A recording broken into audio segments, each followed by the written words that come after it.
My representative for Reuters, what do you expect today? This way. What do you expect from today's meeting? Increased pressure. Well, apart from sanctions. Yeah, but we have the sanctions. We have the 17th package now ready, and we are working on the next package. And of course, what would really have an impact is the sanctions on energy. And that's why we're also working on the roadmap to get rid of Russian energy that we proposed last week, and we are working on the legislative package also to do so, because to deprive them from the funds of funding this war is extremely important. I think also the political isolation is important to put the pressure on Russia, and there we all have to be united in this, because we clearly see that Russia does not want peace and everybody else does. So does that mean you're not optimistic about the talks in Turkey? Yes, well, it is a very good proposal. I think it shows that also Americans are seeing that the pressure should be put on Russia, who doesn't want the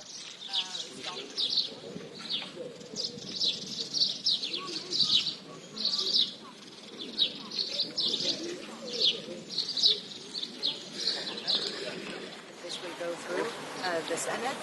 Of course, they have their other procedures there, but I think it's important as a message as well that the Americans are seeing that this is important to put the pressure on Russia, and we have the tools, and the Americans also have the tools to do that. But can we ask about the talks in Turkey?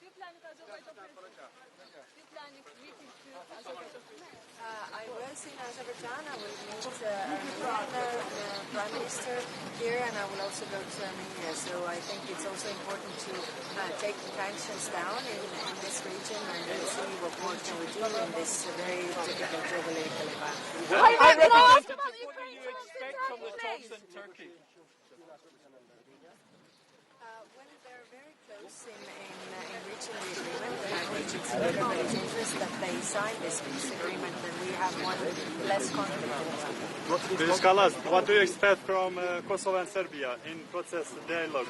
Do you have any special message for Kosovo and Serbia? Well, we just appointed a few months ago. We appointed the new special representative for the Belgrade-Pristina dialogue, and we expect a normalization of the relations. Of course,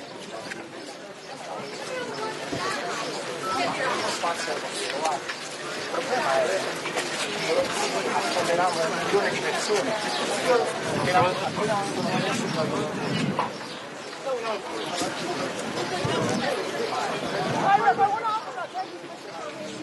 What do you make of it? Do you actually think it will yield some success? Are you optimistic, or do you think it's a fiasco that we didn't actually get the meeting of the leaders? I think everybody else was ready here for the meeting of the leaders. Was saying, and also our also President Trump, I think, was saying that the leaders level meeting could be there, but like I guessed, Putin doesn't dare to come really. So I think downplaying this shows that they are not serious about the real peace talks. I mean, this is clear for everybody, and I think it's important to see also that the whole world sees that Russia is playing games. What are the consequences? Realistic to the idea that Albania can be part of EU in 2030? Yes, I think Albania is making great progress when it comes to reforms, what are needed. So it is also for us on our side, the European side, to make necessary steps. I mean, of course, we need reforms. We need to see that, for example, rule of law is respected and all these things. But I think there is this political momentum that everybody wants to see the enlargement process really happening. It's not only necessary for the Western Balkan countries, it's also necessary for the European Union to grow our economical but also geopolitical power. Okay, thank you. One last question. Do you think that the Americans are realizing now that Putin does not want to negotiate? Well, it's clear for everybody, I think. You can see it very clearly. I mean, it has been always over two months. Why? You can do it like this. Good morning. Hi. Let's do it together. Absolutely.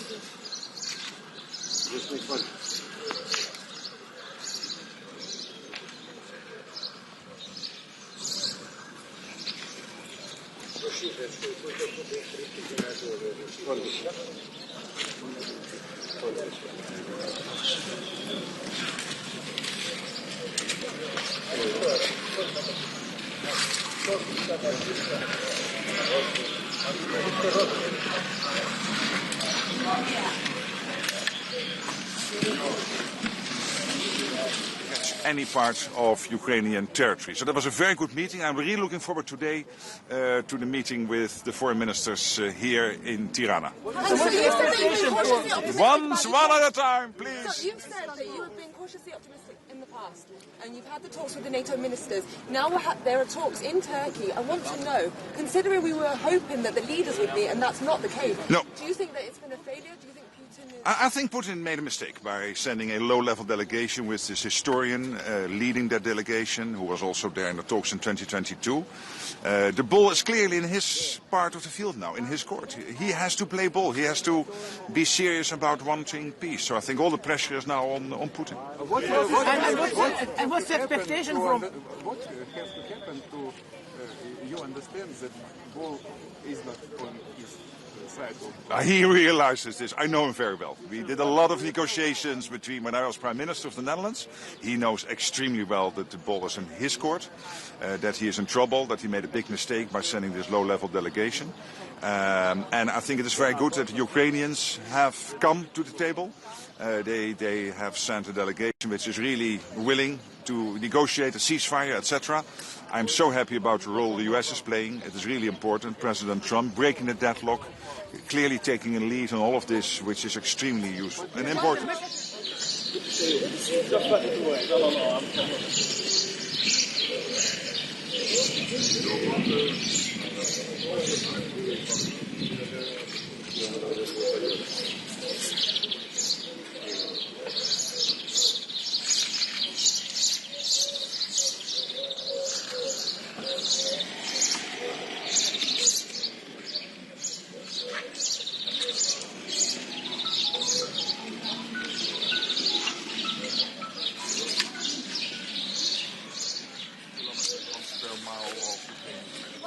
Final question, then I have to go.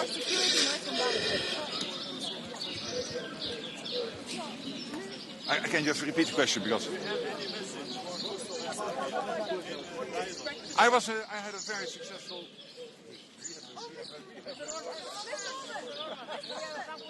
I'll see you in a second. So I had a very good visit to the region. I had very good discussions also in Brussels with President Vučić. So NATO is very much helping to...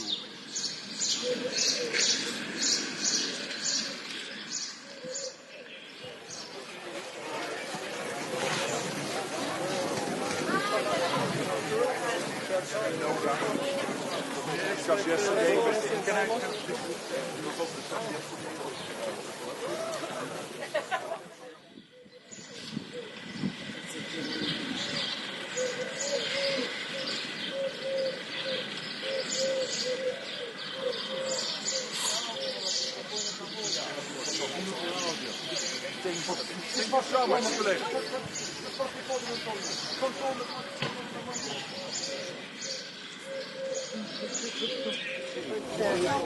Mr. Rutte, UK TV, very quickly, are you hopeful for some talks on Ukraine today? I think Russia made a big mistake sending this low-level delegation with this historian leading it, who was also...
Cyber issues on different parts when it comes to crisis responding as well. But do you have a deadline for Putin? Because both on his side, but he still don't play with both. Yes, he's playing games, which shows that they are not serious about it. That is. But you have deadline that you're waiting for some decision of Putin, and after this date you will do some other stuff. No, I mean we have been.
Unfortunately, Russia's war continues in Ukraine, so I know we will discuss this issue and we will ask for and demand for 30 days unconditional ceasefire because we know it's important.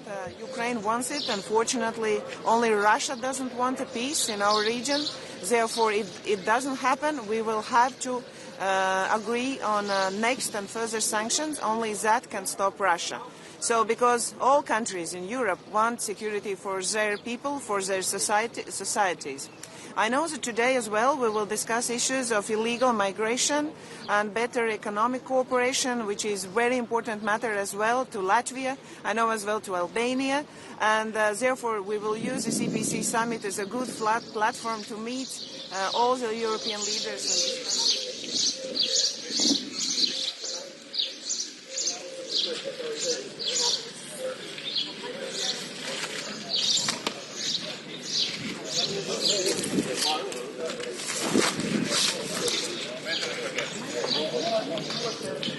Proszę, ma tu tak raz.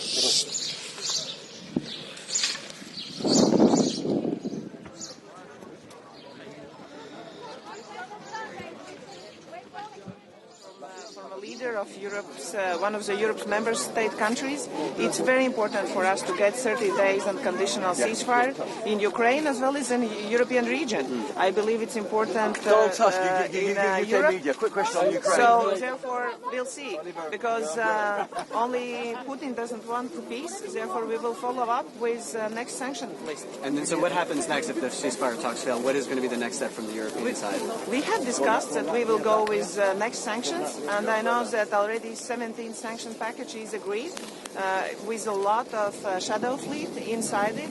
I know that for UK as well, it's very important that we can follow up with next sanction list.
Bravo, tako bravo. Ne znam, se ne haber.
Thank you very much. Get up there. Don't blame me for this weather.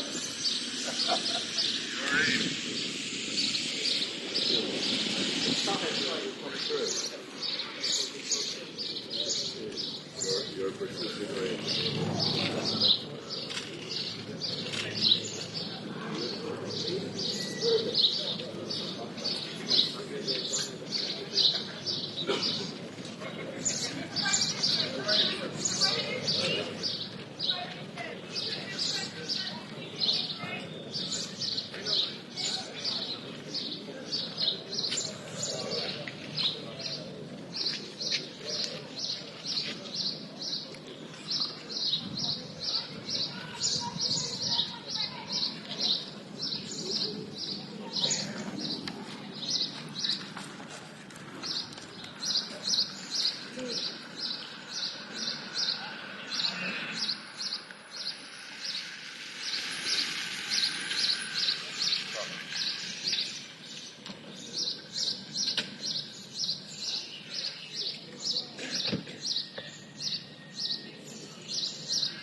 finally.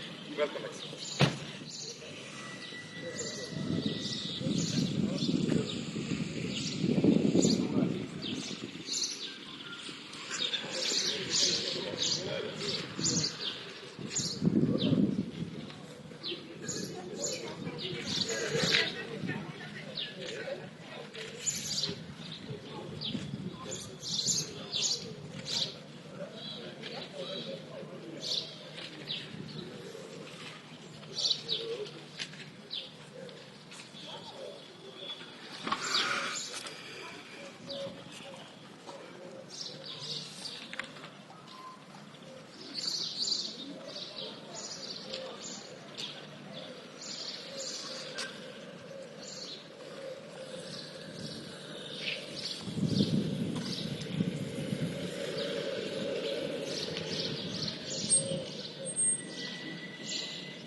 Verde.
Good morning. Thank you. Very happy to be here.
Welcome, Excellent. Thank you so much. Thank you so much. Oh, wonderful weather. Yeah.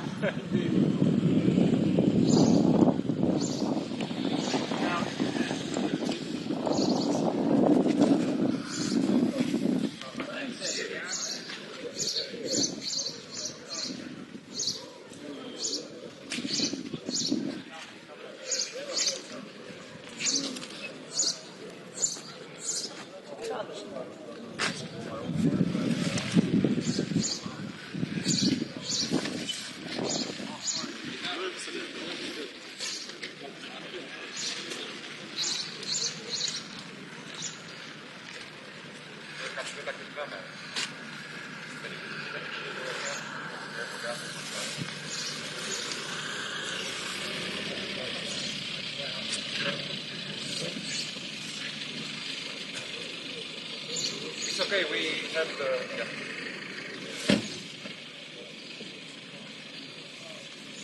Welcome, Excellent.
We will take care of you.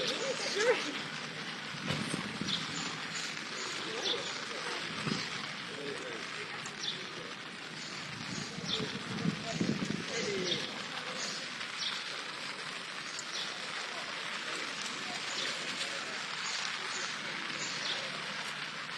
The British race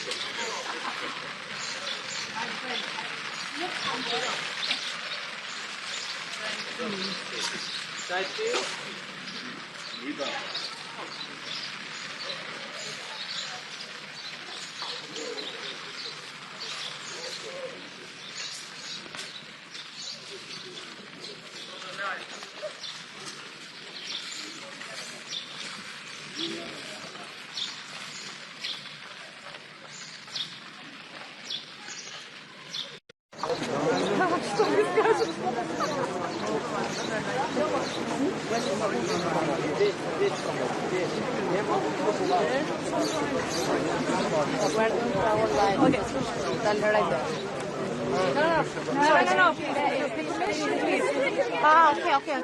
Yes. Thank you so much. Madam President. For doorsteps. Madam President. Why Ukraine? Here. Why Ukraine is being about? Good morning. Good morning. Good to be here again at the EPC. The European Political Community was once founded when Russia's war of aggression started.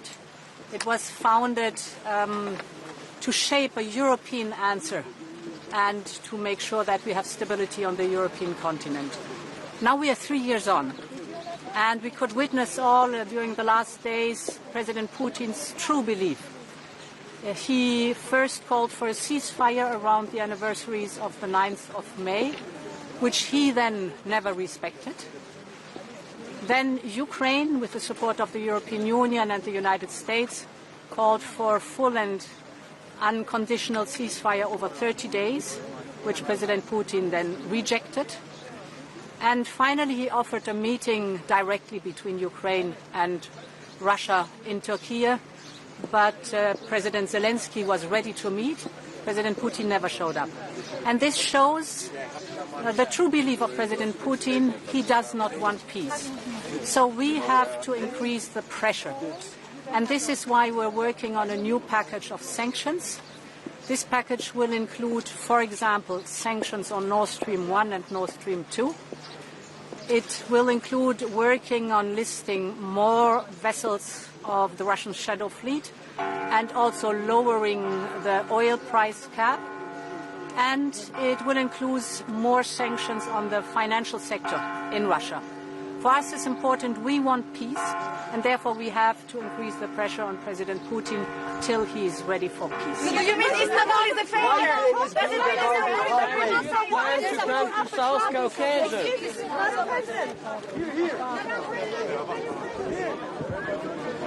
For a ceasefire during the anniversaries of the 9th of May, which he himself then never respected. Then Ukraine called for a ceasefire supported by the European Union and by the United States, but President Putin rejected it. And finally, President Putin offered a meeting directly between Ukraine and Russia in Turkey. President Zelenskiy was ready to meet, but President Putin never showed up. And this shows his true beliefs, so we will increase the pressure.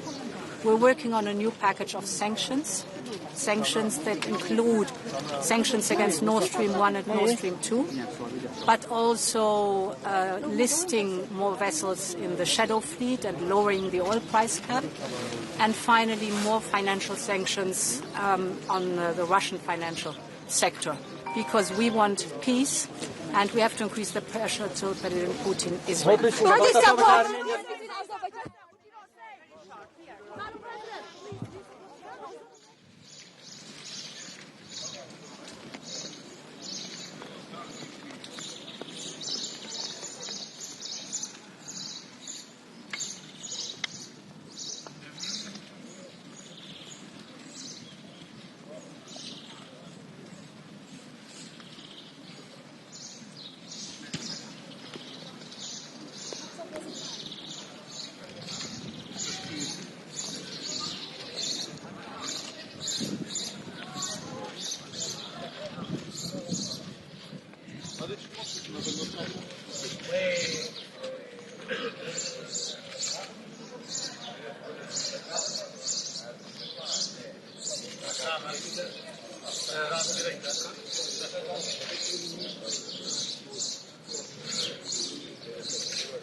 So Keir Starmer, on behalf of UK broadcasters, what can you realistically do on Russia, given the problems we have overnight?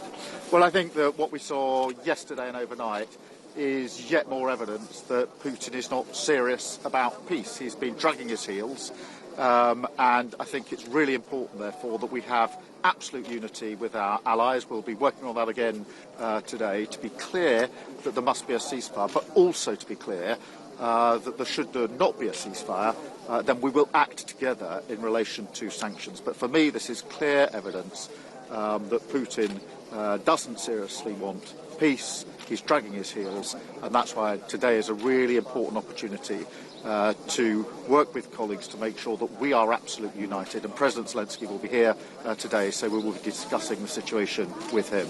On the Brexit reset, how are the talks going? Will you have talks on the sidelines ahead of the Monday summit? Well, in the last 2 weeks, you've seen the UK do a trade deal with India, really important for our country and our national interest. Trade deal with the US, again important for our country and national interest, and positive going into Monday.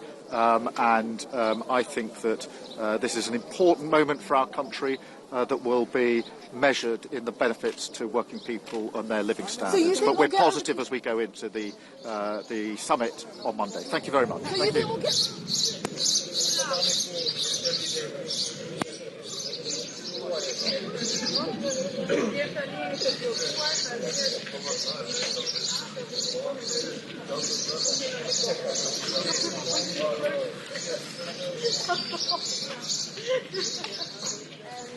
The Americans understood that Putin does not want to negotiate? Do you think the world understood that Putin doesn't want to negotiate? I guess it's obvious, not for the Americans, but for the Europe and for the world, because when Mr. Putin sends the delegation of that low political level, it's obvious that he is not keen into going in any kind of negotiations.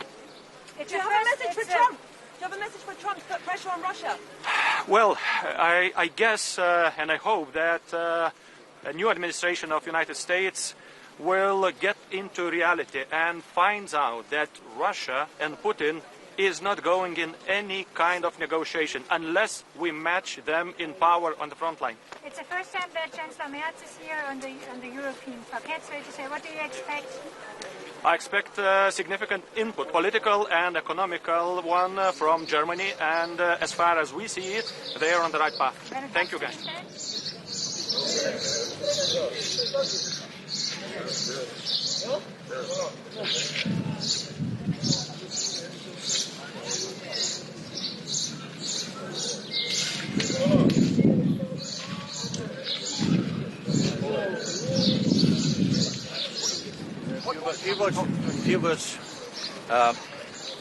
Good morning. It's wonderful that Europe is here today, and at the same time, negotiations that are highly important for the future of the Europe are ongoing in Istanbul. Today, from here, we need to send a strong common message. Europe stands with Ukraine. I think that Europe has acted decisively. Today we have strong common voice and message. We need ceasefire, we need peace negotiations and lasting peace. And now I think that falls on the Russian side. If negotiations don't proceed, Europe must be ready to act strongly with new sanctions and even more support to Ukraine. This is my main message today. But the 17th sanction package is not even going that far. How can the EU put more pressure on Russia sooner? We have to work together with the US. We need that with sanctions. We need good cooperation, good coordination with the US. Thank you.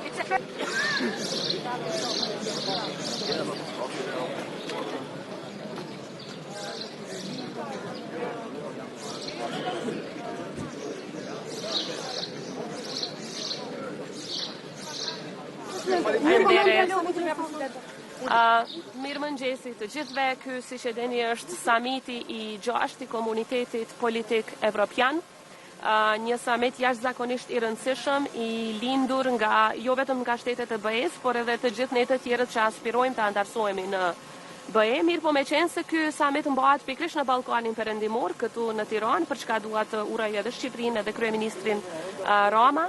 Është shumë e rëndësi që në fund të samitit të dalim edhe me një plan konkret se si do të ecim përpara shtetet tona drejt BE-s. Sa I përket Republikës së Kosovës, përkundër faktit që ne jemi 100% të linjëzuar me politikën e jashtme dhe atë të sigurisë së Bashkimit Evropian, fatkeqësisht ka një blokadë totale. Nga ana e BE-s nuk vlerësohen reformat tona, nuk vlerësohet puna jon, nuk vlerësohet fakti që ne jemi 100% në përputhje me politikat e tyre, edhe sa I përket sanksioneve ndaj Rusisë, edhe sa I përket politikave të tjera. Për fat të keq po jepet një mesazh shumë I keq për rajonin ton, se më shumë po hapet dera në raport me ata që po shkojnë në Moskë te Putini, sesa për ne që nuk shohim rrugë dhe alternativë tjetër për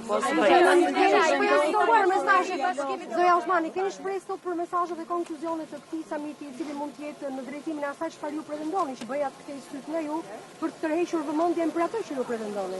Më shumë kemi kërkesë se sa që kemi shpresë, kërkesat tona do të jenë të zëshme, jo për shkak të ndonjë arrogancë politike, por për shkak se e meritojmë dhe ne kërkojmë që ky proces të jetë I bazuar në merita, ndërkaq sa I përket konkluzioneve, zakonisht samiti I EPC-s nuk është se ka konkluzione të forta politike apo veprime politike, megjithatë është një mundësi e mirë për ne që në një forum ku jemi të barabartë të bëjmë kërkesa.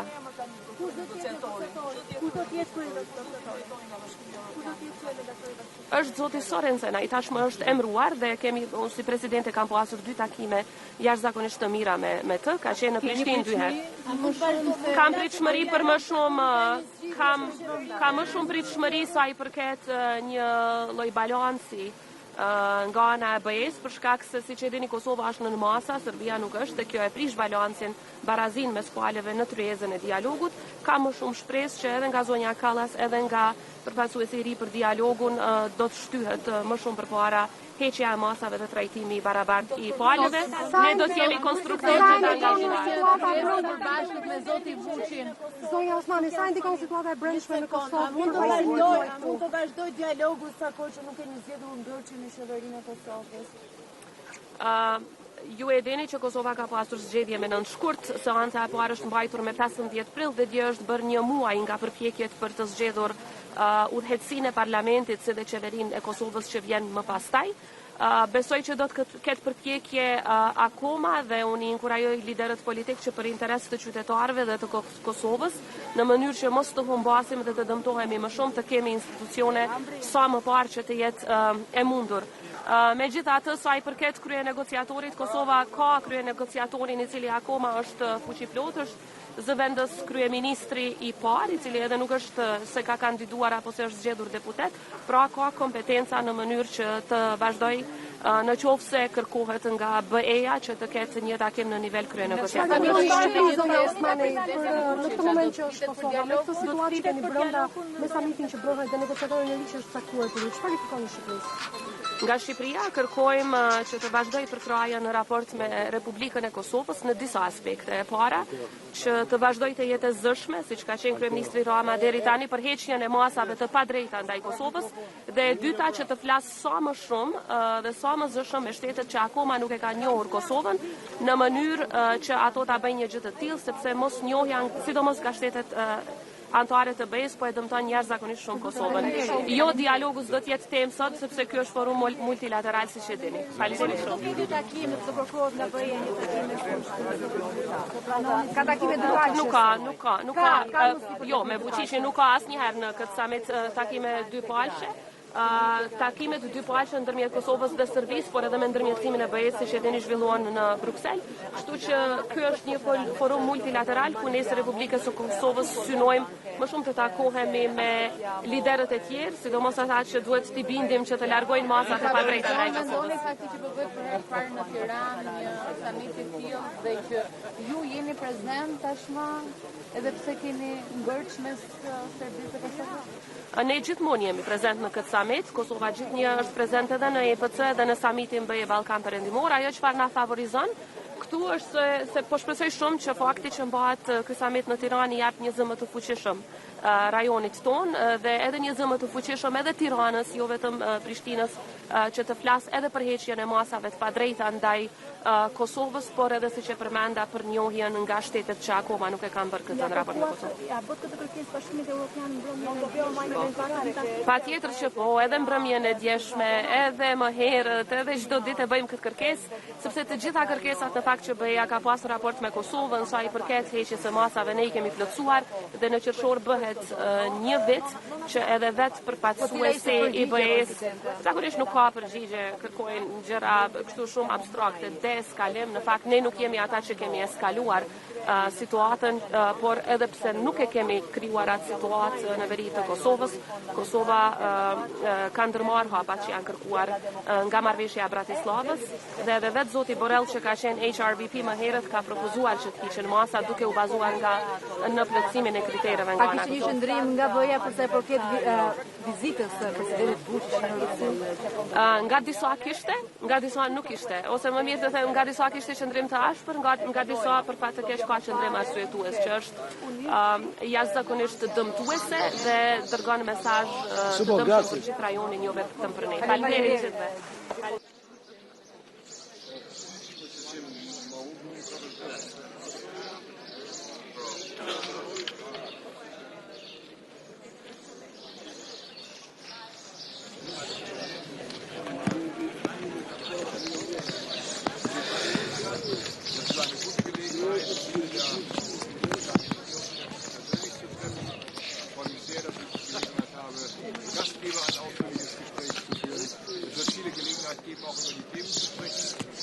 Beschäftigen. Natürlich, bedauerlicherweise, immer noch der Krieg in der Ukraine, doch sehr auf europäischen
Guten Morgen, hallo Herr Hess.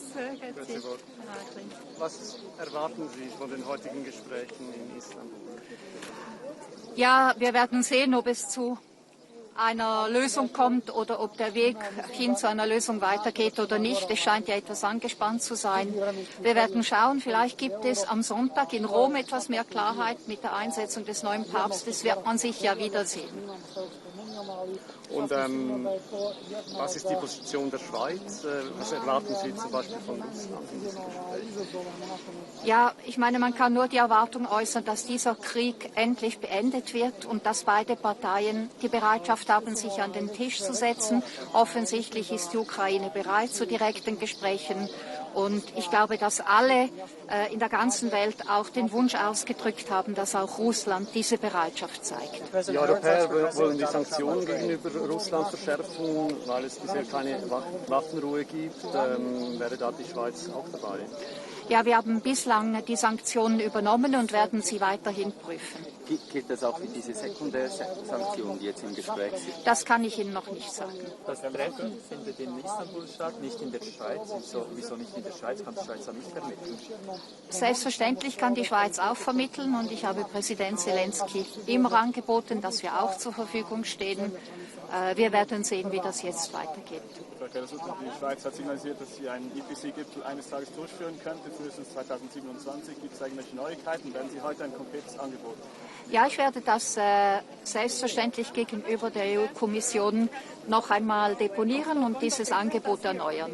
Und zwar für 2027? Genau. President, how are conversations with Trump progressing on trade? Wen treffen Sie heute bilateral? Ja, ich denke, man trifft so ziemlich alle hier. Ich habe aber ein Gespräch abgemacht mit der dänischen Premierministerin, ein längeres Gespräch, weil ja die dänische Ratspräsidentschaft dann stattfinden wird im zweiten Halbjahr 25. Aber es gibt auch andere Möglichkeiten, hier sehr formlos ins Gespräch zu kommen. Können Sie uns noch ein Update machen, wo wir stehen mit den Handelsverhandlungen mit den USA? Großbritannien musste ja einige Zugeständnisse machen. Zum Beispiel haben Sie auch angekündigt, für 10 Milliarden Boeing-Flugzeuge zu kaufen und ihre Landwirtschaft zu öffnen. Wird die Schweiz dasselbe machen?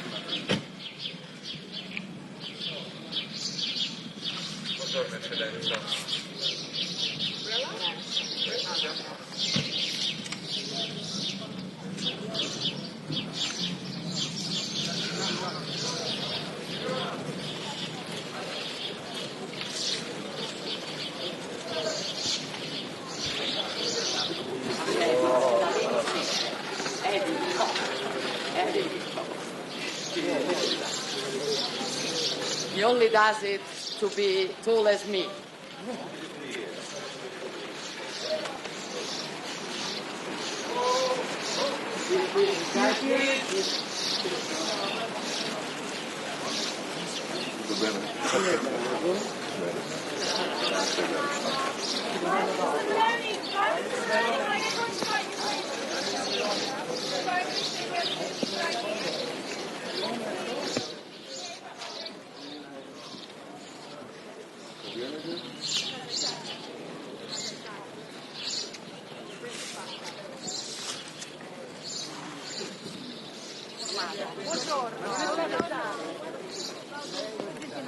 Io sto bene, la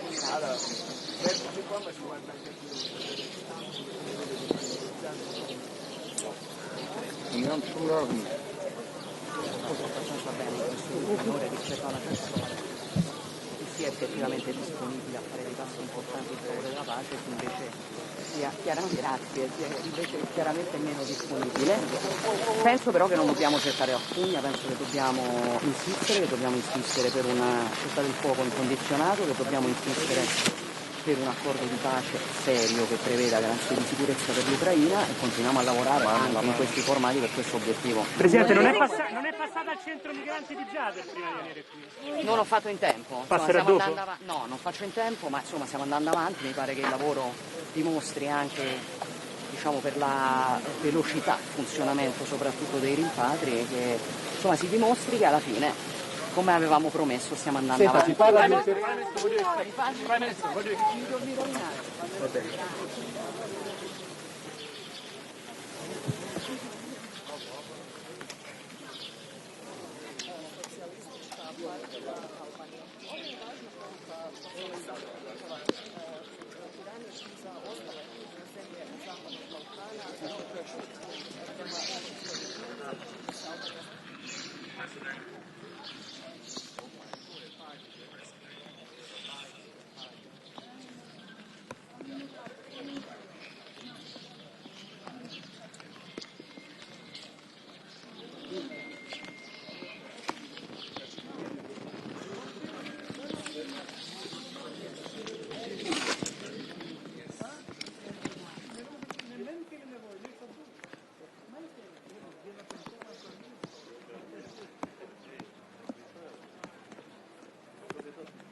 How are you, my dear friend? Well done for your resounding success at the elections. Impressive result, 52%. That is amazing. 52.1. Only I get that result in Malta. Well done. Thank you.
Yes, hello. Today we will have a EPC summit where I know that we will discuss issues which is important for all of European countries because unfortunately the situation is unstable in our region, and this is a good opportunity for my country as Latvia as well as a member of the European Union to meet and to coordinate our people's and societies' needs, like with Moldova, Albania, Ukraine. And we will use this summit for coordinating and making alliances how we can make our region more secure. Unfortunately, Russia's war continues in Ukraine, so I know we will discuss this issue and we will ask for and demand for 30 days unconditional ceasefire. Because we know it's important. Ukraine wants it. Unfortunately, only Russia doesn't want a peace in our region. Therefore, if it doesn't happen, we will have to agree on next and further sanctions. Only that can stop Russia. So, because all countries in Europe want security for their people, for their societies. I know that today as well we will discuss issues of illegal migration and better economic cooperation, which is a very important matter as well to Latvia, I know as well to Albania, and therefore we will use this EPC summit as a good platform to meet all the European leaders and discuss what's really important in our region. Thank you. Thank you.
Vediamo se per qualcosa.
Teşekkür ederim.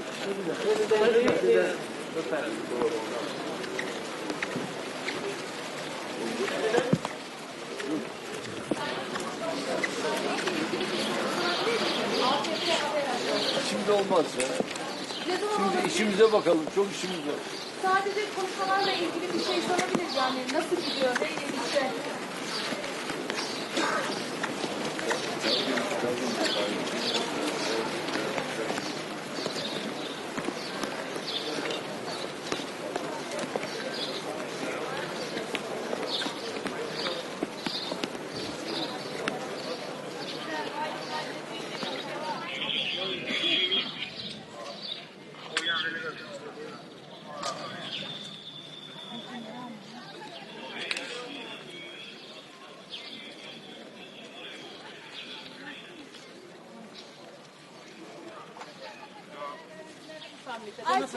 Beklentileriniz nedir bu? Çok şey bekliyoruz. Beraber kardeşimle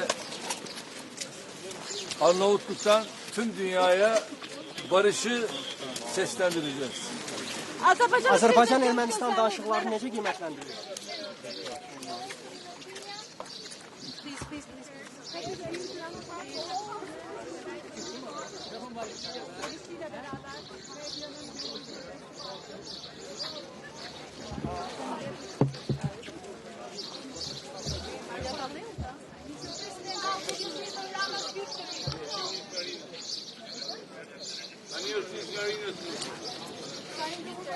Ja, ma schwer. Ragazzi.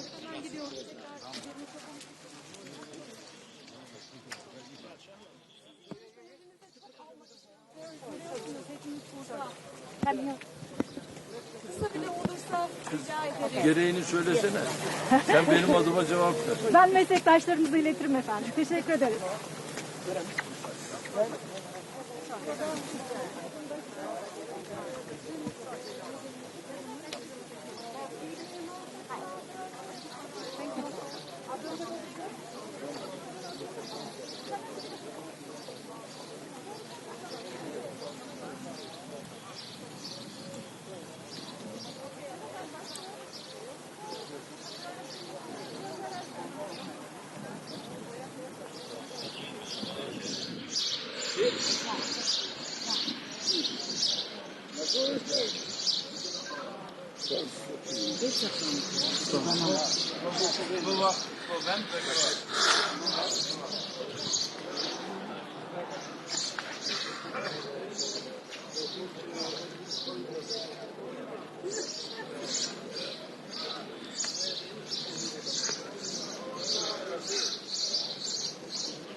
better weather. The problem was that farmer came yesterday morning and brought all the sprouts. Now it's all clear. So I'm waiting for Andre and Macron. Yeah, sure. Here.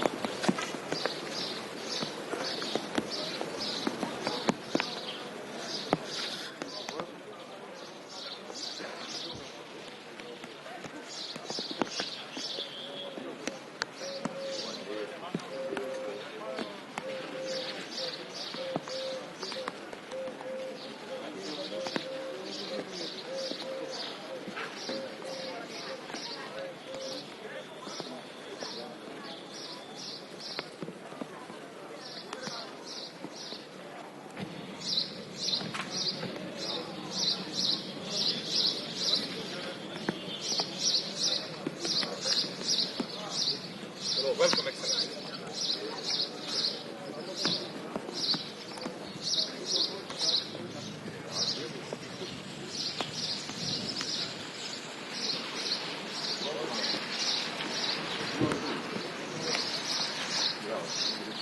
But I want to but you are also not yet, but I just it's raining. Yeah. Starting by the rain. Yes.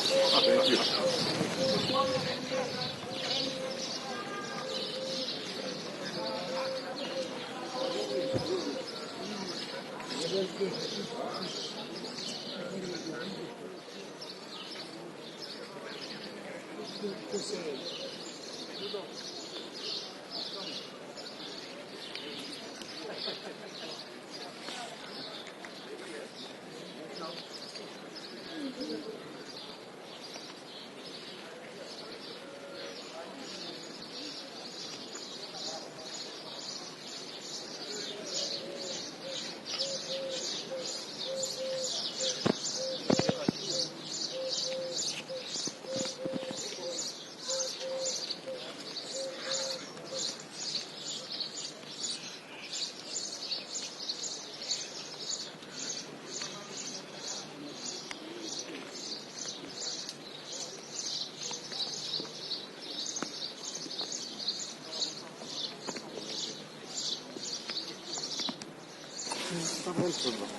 Δώστε ένα λεπτό, πρόεδρε. Τι ομπρέλα. Πιάστε την ομπρέλα, πρόεδρε. Τι θέλω. Να την κρατώ, να κάνουμε την δηλώση. κρατάει η κοπέλα. Μια πολύ σημαντική σύνοδος που, να θυμίσω, ξεκίνησε πριν λίγα χρόνια με πρωτοβουλία του Γάλλου Προέδρου, ακριβώς για να φέρει μαζί τα κράτη-μέλη της Ευρωπαϊκής Ένωσης και τα άλλα ευρωπαϊκά κράτη, λίστα των οποίων θέλουν να γίνουν κράτη-μέλη της Ευρωπαϊκής Ένωσης, για να έχουμε ένα ανοιχτό διάλογο. Οι προκλήσεις είναι κοινές, οι ευκαιρίες είναι κοινές και αυτό το φόρουμ προσφέρεται για ένα ανοιχτό και ειλικρινή διάλογο. Και είναι μέσα σε αυτό το πλαίσιο που μπαίνει και το κυπριακό, ένα ευρωπαϊκό ζήτημα. Γνωρίζετε ότι η Τουρκία συμμετέχει σε αυτές τις συναντήσεις και μέσα σε αυτό το πλαίσιο είναι και ο διορισμός, η απόφαση της Προέδρου της Ευρωπαϊκής Επιτροπής να διορίσει τον κύριο Χαν, μια πολιτική προσωπικότητα, να υπενθυμίσω 3 φορές επίτροπος, υπουργός στην Αυστρία, άλλες πολιτιακές θέσεις στη χώρα του, έτσι ώστε από τη μια αποδεικνύοντας την πράξη το ενδιαφέρον της Ευρωπαϊκής Ένωσης για ένα δικό της, επαναλαμβάνω, πρόβλημα, αλλά την ίδια στιγμή να ενισχύσει την προσπάθεια που βρίσκεται σε εξέλιξη για επανέναρξη των διαπραγματεύσεων και επίλυση του Κυπριακού. Γνωρίζετε ότι η Τουρκία ενδιαφέρεται να ενισχύσει τις σχέσεις με την Ευρωπαϊκή Ένωση. Δεν μπορούμε να αλλάξουμε τη γεωγραφία, προτιμούμε να έχουμε ένα γείτονα που είναι κοντά στην Ευρωπαϊκή Ένωση, εφόσον αυτός ο γείτονας συμπεριφέρεται όπως συμπεριφέρονται τα κράτη-μέλη της Ευρωπαϊκής Ένωσης. Σέβεται τις αρχές και τις αξίες της Ευρωπαϊκής Ένωσης, σέβεται το διεθνές δίκαιο και μέσα σε αυτό το πλαίσιο ο διορισμός του κυρίου Χαν, που να θυμίσω ως επίτροπος που ασχολήθηκε με τα ευρωτουρκικά, γνωρίζει πάρα πολύ καλά και τις επιθυμίες της Τουρκίας, πώς αυτές μπορούν να προωθηθούν μέσα από συγκεκριμένες θετικές εξελίξεις, τόσο για το Κυπριακό, αλλά και γενικότερα για τις κυπριογενείς υποχρεώσεις της Τουρκίας. Άρα προσβλέπω στη συζήτηση που θα γίνει σήμερα, την ευκαιρία που θα έχουμε να ανταλλάξουμε απόψεις.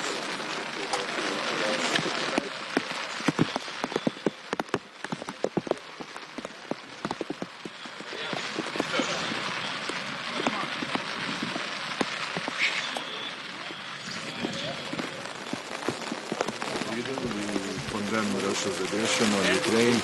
We believe that peace should be done, but it should be a just peace, which would not reward the aggressor with Ukrainian territory. Would you plan to visit the South Caucasus, including Azerbaijan? I'm sorry? Would you Do you plan to visit South Caucasus region? Azerbaijan. At the moment, there is no planned visit, but I was in Azerbaijan a year and a half ago. Thank you. Thank you so much. Thank you. Thank you. Bye-bye.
Okay.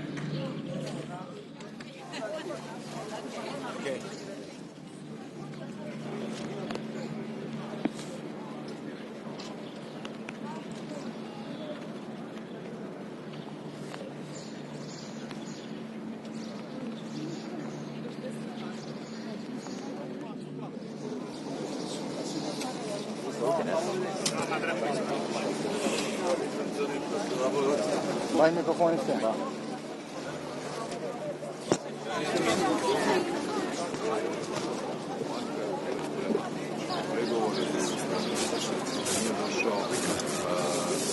Mene to osobno nije iznenadilo, međutim svaki korak koji vodi ka prestanku ratnih operacija, time i novih žrtava je pozitivan, ali konačno rješenje ne bi smjelo biti tako da nagradi Rusiju sa ukrajinskim teritorijem. To je loš presedan, kršenje međunarodnog prava, to znači da jači kvači, a to je smrt međunarodnog prava, budemo otvoreni. Hoće biti razgovora o sankcijama, portali pišu da bi se danas ovdje moglo razgovarati i o carinama na ruski izvoz. Pa vidjet ćemo danas. Ima puno plenarnih situacija i nekoliko ovih panela. Ja vodim jedan od panela sa kosovskom predsjednicom Osmani, ali ovo nije sastanak koji donosi odluke. Ovo je konzultacijski format, tako da sve što se tiče sankcija mora ići nazad u briselske formate. Da li će doći do dogovora oko tarifa između Europske unije i Amerike? Pa evo, ja sam prošli tjedan bio u Washingtonu, razgovarao sam sa ključnim članom kabineta predsjednika Trumpa, dakle američkim trgovinskim predstavnikom Grierom na tu temu. Koncepcija Sjedinjenih Američkih Država je ta da žele manje više uravnoteženu trgovinsku razmjenu, dakle koliko negdje izvoze, toliko da uvoze. Mislim da su određeni propisi ne tu toliko carine, nego druge.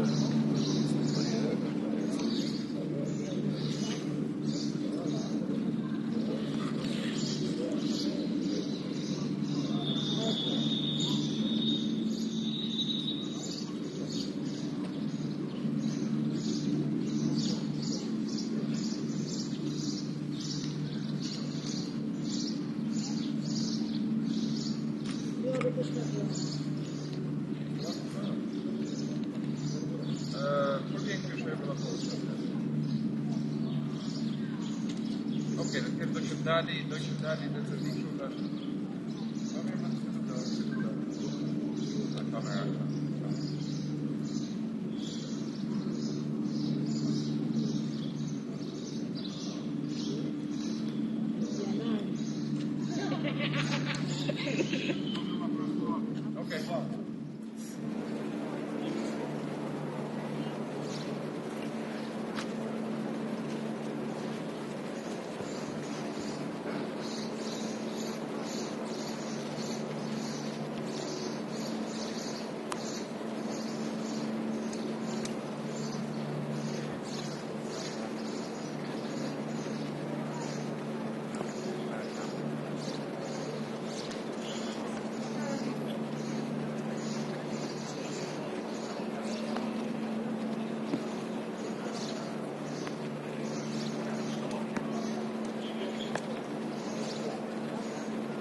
migraine. I like that.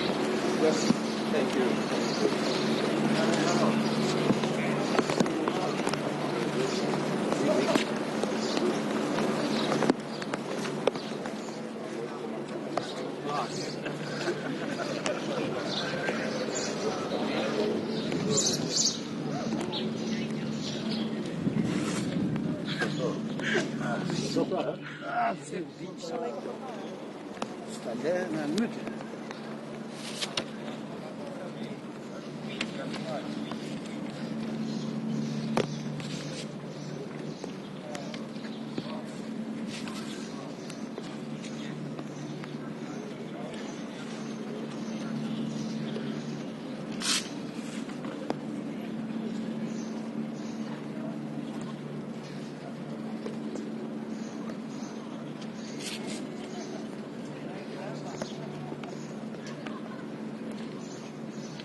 You know, as a Secretary General of the Council of Europe, it is really important for me to be here and to have this occasion to have contacts and discussions with all the leaders, head of governments, head of states. It's interesting because the geographical scope of the EPC is exactly the same as the Council of Europe, and we need to work together. I mean, we need to rethink the architecture of security for the European continent. We need a strong democratic security, and we need to have a stable ground to build also this whole architecture. That's one point. The second point is about all the discussions that we have right now for the continent and our future. I mean, also the talks in Istanbul. Ukraine is a very important member state of the Council of Europe. We are supporting Ukraine since many years, really strongly. And we had, in the last ministerial of the Council of Europe, the last 2 days in Luxembourg, also the first discussions about the creation of the special tribunal addressing the crime of aggression. I mean, the Council of Europe is strongly dedicated to accountability with the European Court on Human Rights, with the register of damage for Ukraine, and now with the discussion on the special tribunal. And we followed the injustice approaching to Azerbaijan delegate in the European Council last 2 years. Sorry? Our delegation, Azerbaijan delegation, didn't participate European Council last 2 years in Parliament Assembly. What is the reason? I mean, for the Council of Europe, I mentioned, not the European Council, for the Council of Europe. For me, we have 46 member states, 46 proud and equal member states. That's why we are at this level of the Secretariat and the Committee of Ministers strongly in contact with Azerbaijan. I was myself in Baku, in November last year. I had a last meeting with President Aliyev in Antalya 3 weeks ago, and we are working on improving the relations and to see how we can have really 46 member states fully participating to the work together. Thank you so much. Thank you. Sorry? Your discussions on peace in the South Caucasus. Yeah, thank you for asking on this. I mean, it is also for us from a huge concern. As you may know, we have the three countries of the South Caucasus, Georgia, Armenia, and Azerbaijan as member states and the Council of Europe. We are working closely with them. And we are, fully concerned also by the peace discussions between Armenia and Azerbaijan. I was myself in contact with both sides. I will very soon, after the meeting I had with Azerbaijan, go to Armenia next month, also to have those discussions. And it was also always a good exchange with other member states, and lastly with Turkey, because I was in Ankara. And we need, all together to do what we can at best to have stability and peace in the whole region. Thank you. Thank you. Thank you. Please.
Minuta larga.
Sometimes.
Comment ça va?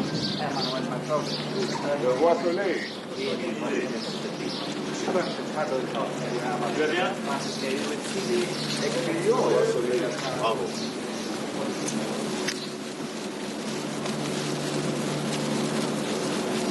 Bonjour messieurs, dames. Bonjour à vous. Bravo. Mr. President, How are you? I'm very happy to be here with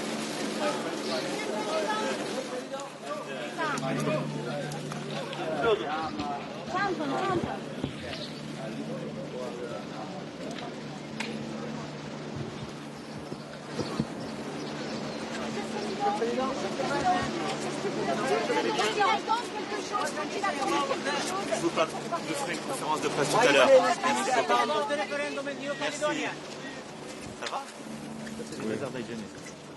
Happy to be in Tirana today. How are you? What's your message to Vladimir Putin? Joseph Macron, come to your Brexit deal with Keir Starmer. On Monday, big day on Monday.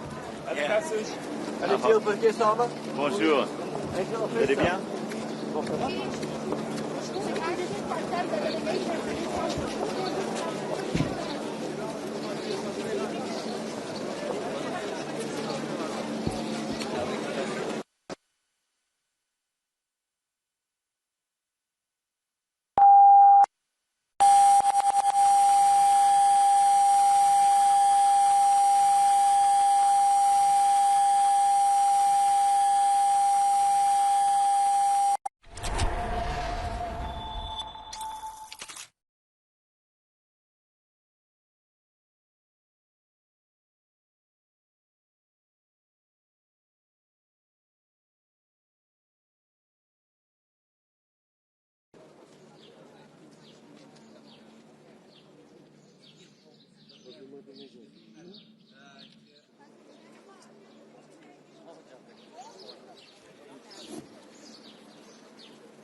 Rama nuk është i tashëm të bëjë një kamp të dytë për Britaninë që bëjnë me Gjorgja Meloni dhe kjo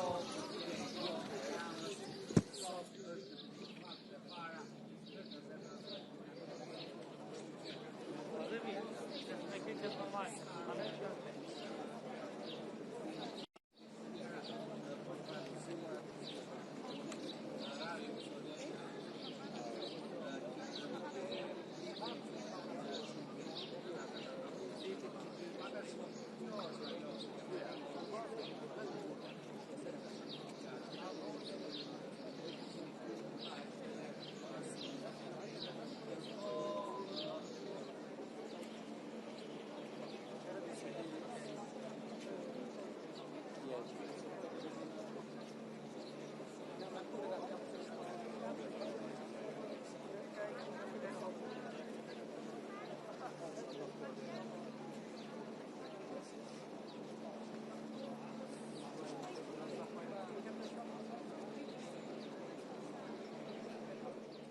We draw rockets, trees, and skies full of stars.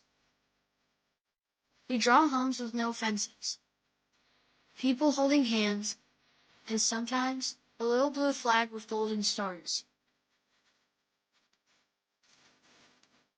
In our drawings, the future is bright, and Europe is not just a place.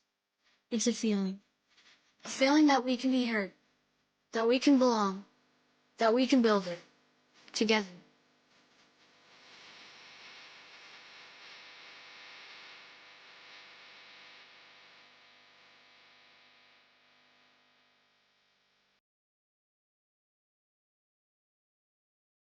It's a wind that carries our paper boats.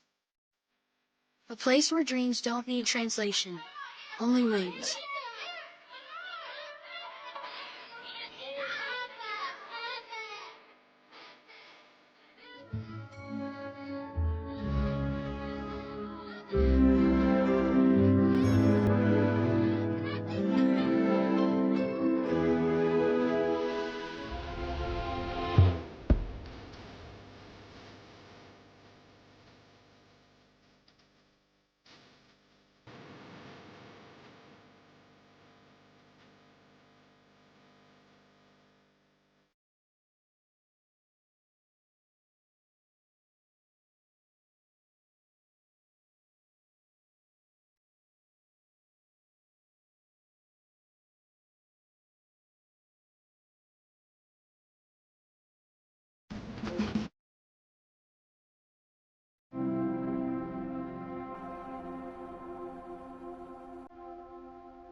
At a time when much of the world was still finding its voice, the Albanian society was already shaping its identity.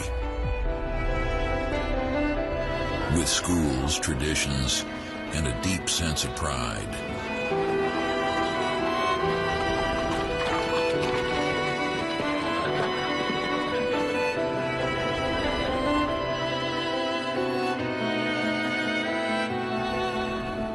Art, music, and wisdom flowed through villages and cities alike. This was not a forgotten land, but a vibrant culture ahead of its time.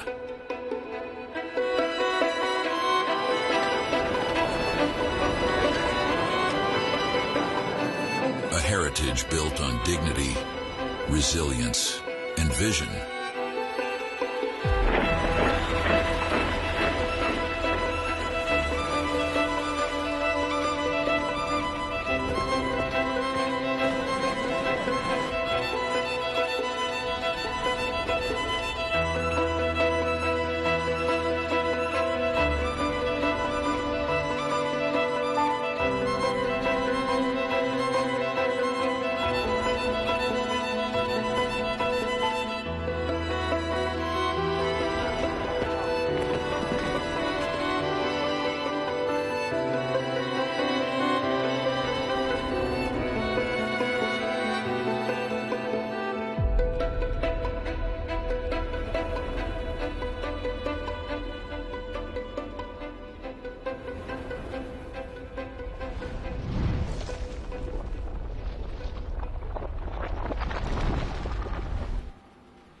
We are flame and mountain, heart and storm.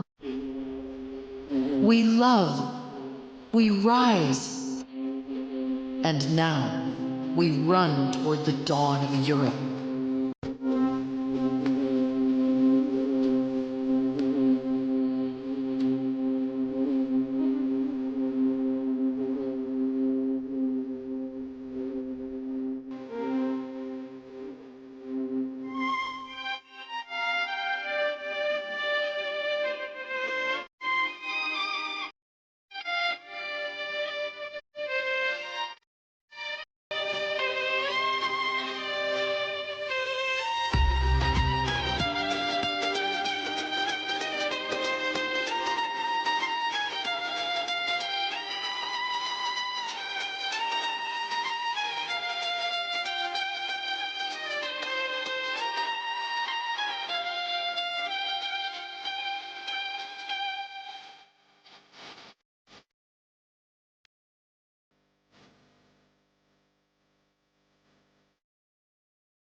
Herzlich willkommen in Albanien.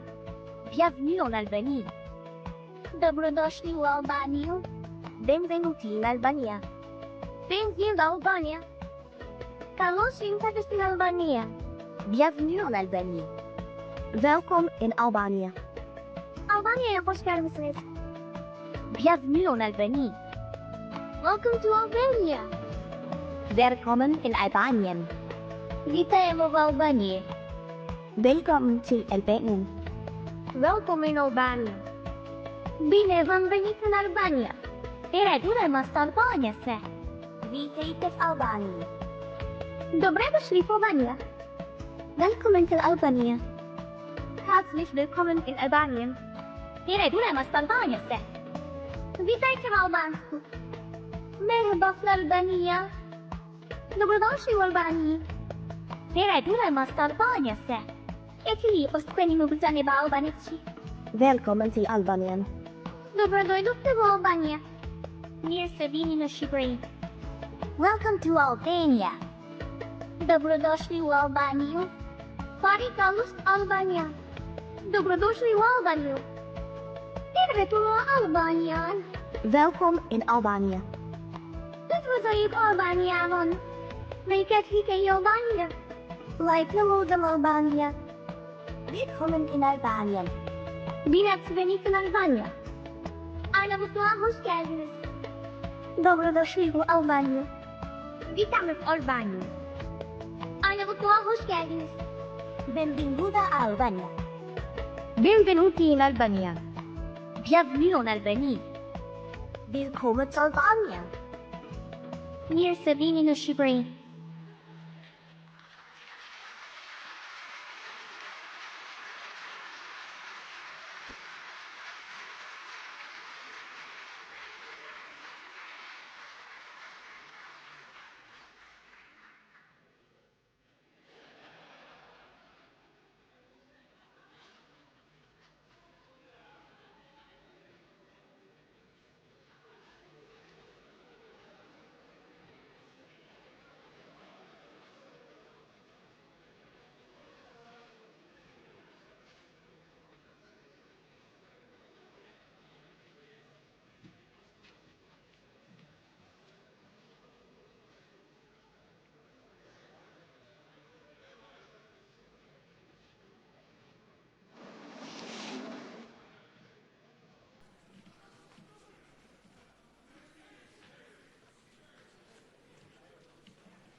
papà.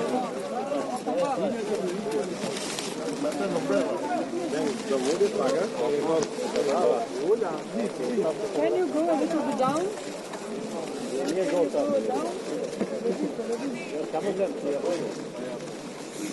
Simon, you have to move.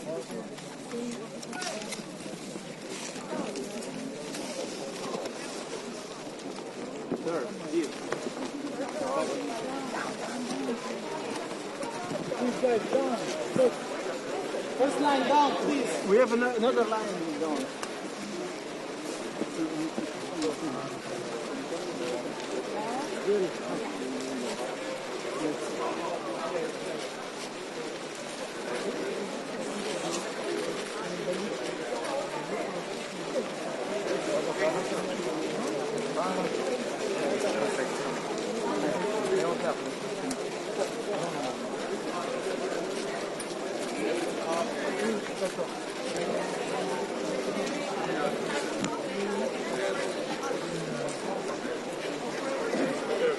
Şöyle ıslandın mı lan? Geliyor geliyor.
Celo el salla, Celo.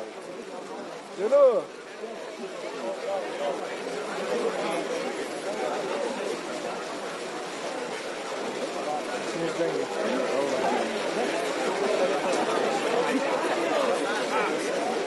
Celo. El salla. Okay. Okay, check. Hello. Check. Allah Allah.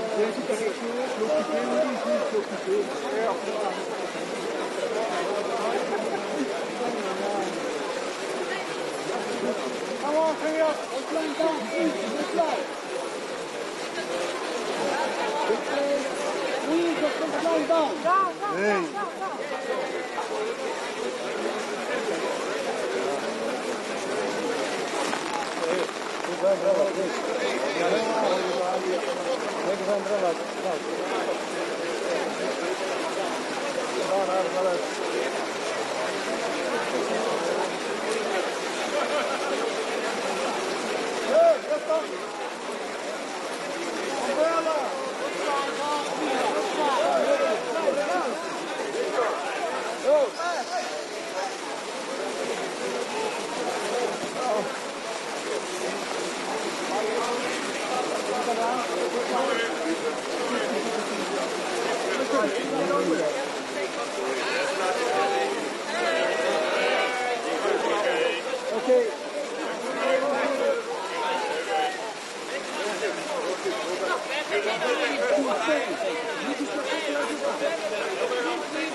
As you wish. The right side is the right side, huh?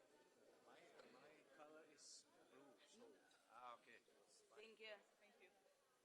Over there. We're going here? Thank you very much. There you go. Thank you.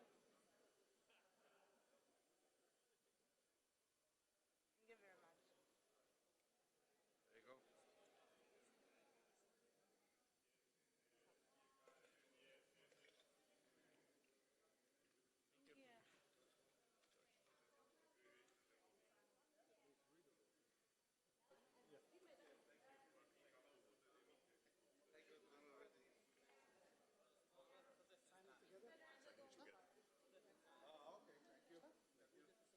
We will do that. Over here. Fine. In the middle? Yeah, that's my mini. Thank you.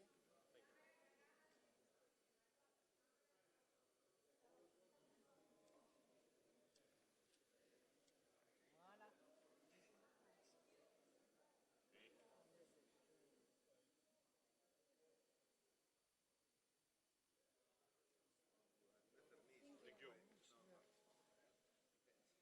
you. Sorry.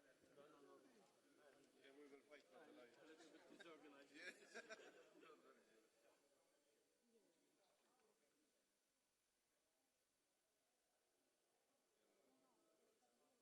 Like people writing in different institutions, different things on the wall. Thank you. Yes. Yeah.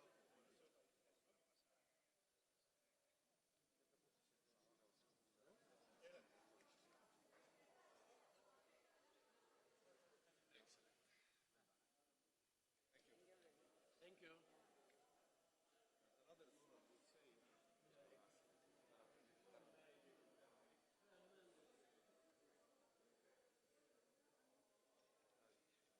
All of them. Mark.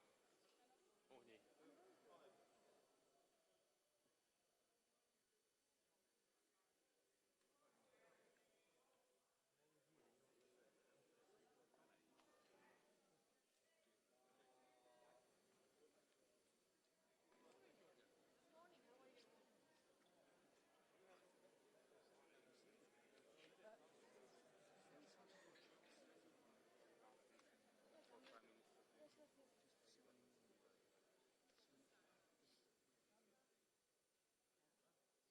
Yeah, it's not too close yet, but you can see it. Perfect.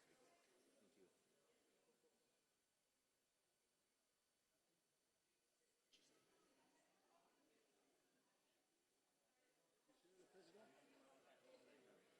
Bonjour, ça va? Merci madame, thank you. Thank you.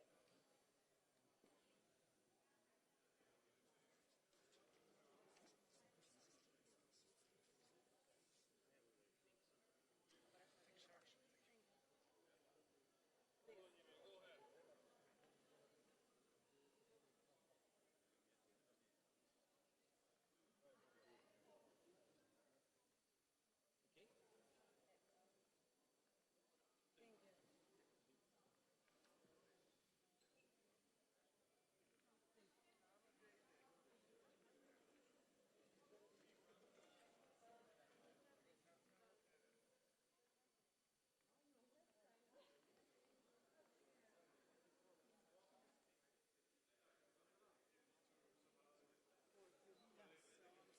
Thank you.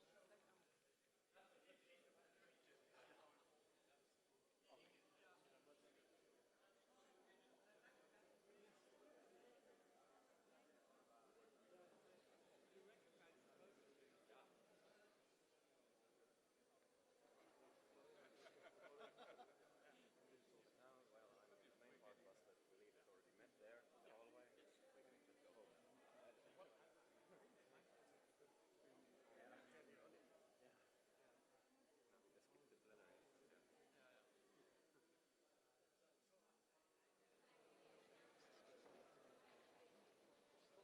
hallway. We can just go home. Yeah. No, we just skipped the plenary. Really. Observant, dat je nog niet Joni hebt als eerst maar dat het hoe je praat. Nee, praat het hier het centrum.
Well, thank you. I would ask the photographers to make space for Europe to work.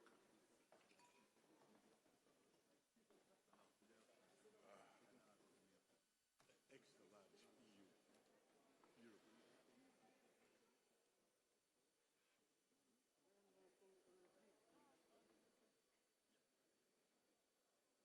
The photographers, please.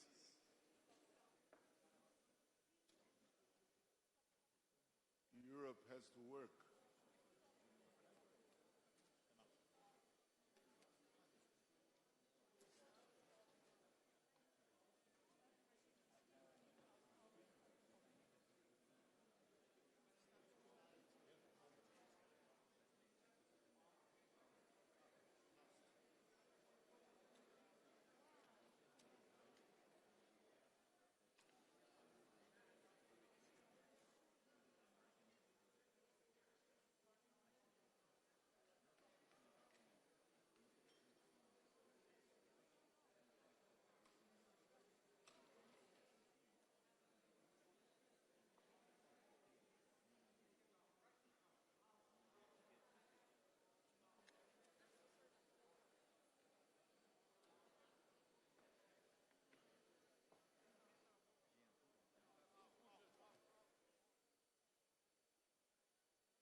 Well,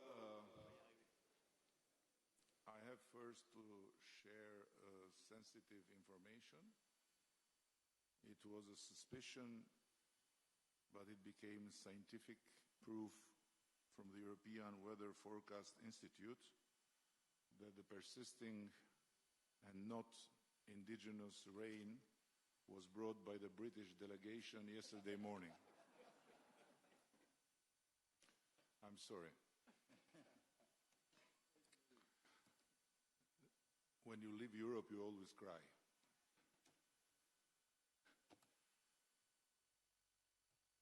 Every time I head towards an EPC summit, I'm haunted by a 16th century painting hanging in the British National Gallery. The Rape of Europa by the Grand Master of Italian Renaissance, Paolo Veronese. In it, the Princess Europa, young and radiant, stares skyward as she mounts a white bull. The bull is, of course, Zeus in disguise, the king of the gods, who will carry her away to a land from which she will never return. There is something hauntingly familiar in this myth, a resonance that feels all the more acute in the times we live in. Maybe it's because more than being a character or a fixed identity, more than the labels of West or East, a liberal or conservative, nationalist or socialist, Europe is a journey. And suddenly the journey has become much harder. Highly distinguished guests and very dear friends, trust me, I struggle to find the right words to express my delight in hosting this European Political Community Summit here in Albania.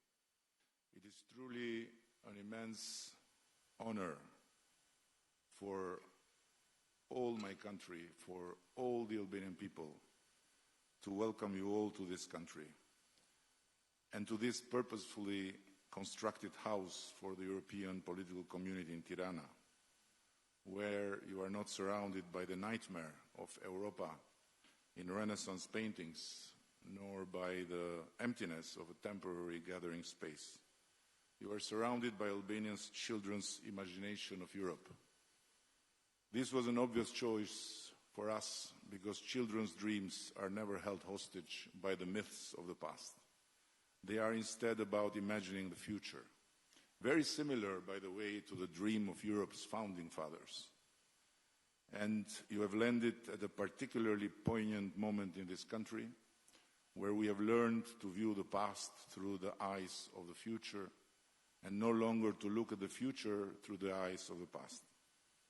Your arrival follows an election campaign in which Europe featured more than ever before, not as a divisive issue, but as a joint claim to identity, not as a list of policies, but as a deep yearning for belonging, not as a set of homework assignments, but as a shared destiny.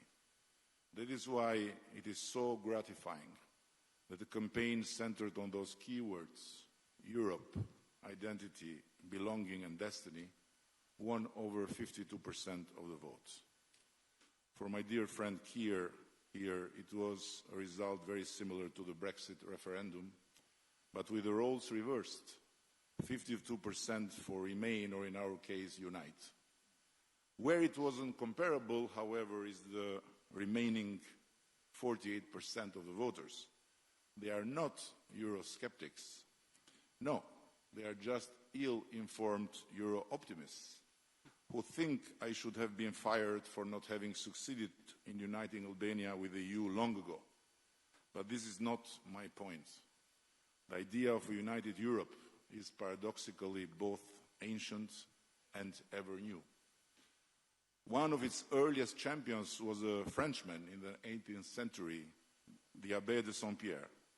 In the ashes of the Treaty of Utrecht, after years of war, he envisioned a union of European states, a bold, idealistic vision of perpetual peace. His project even included cooperation with Russia, as well as with the Balkan and Mediterranean states, then under Ottoman rule.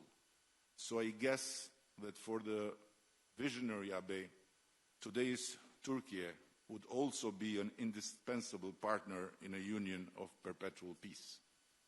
But the project failed, of course.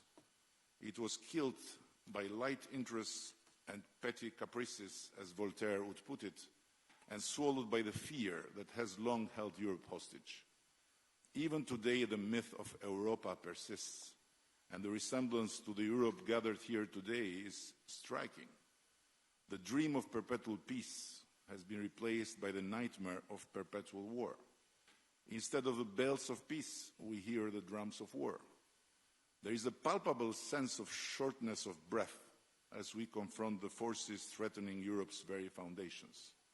External aggression, internal fragmentation, the ghosts of imperial myths, shifting geopolitical alliances, the instability of global trade, and the deep, very deep difficulty of so many to believe in a new Europe for the new times.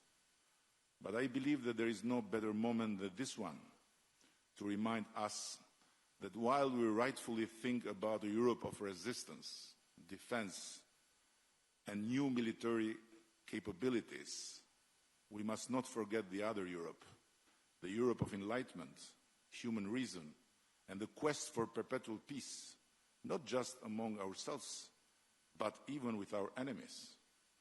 That Europe, which at a certain point gave birth to the most improbable political project in human history, the European Union, taught us that even former mortal enemies could come together, their wounds still fresh from the battle, and create a bond for life. They turned old rivers of blood into new avenues of peace, agreeing that conflict could only be tamed through commerce, that free trade is essential to free minds, and that security comes not from increasing threats, but from expanding rights and equal opportunities. It was that Europe that taught us that in the midst of the most horrific conflicts, we must maintain some faith in the humanity of our enemies. Otherwise, as Immanuel Kant reminds us, when hostilities degenerate into a war of extermination, all justice is destroyed and perpetual peace becomes the burial ground of humankind. The enemies of peace should not drag us into the glorification of weapons. Here in the Balkans, we have survived war, bombs, territorial conflicts, destruction and disruption. It happened in our lifetimes, not in some distant black and white documentary archive.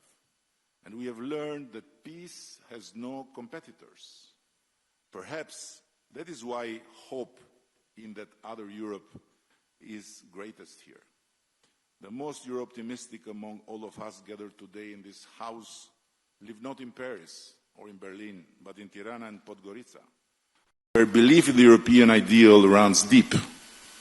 We have survived economic collapse. We have survived migration and displacement. We have survived fake news even before the term was coined. And we have learned that cooperation has no losers. Perhaps that's why we believe that Europe remains the most fertile ground to turn the darker currents of history into shining paths of the future. Europe for us is as much a shared spiritual space as it is a mosaic of many different regions, languages, and religions.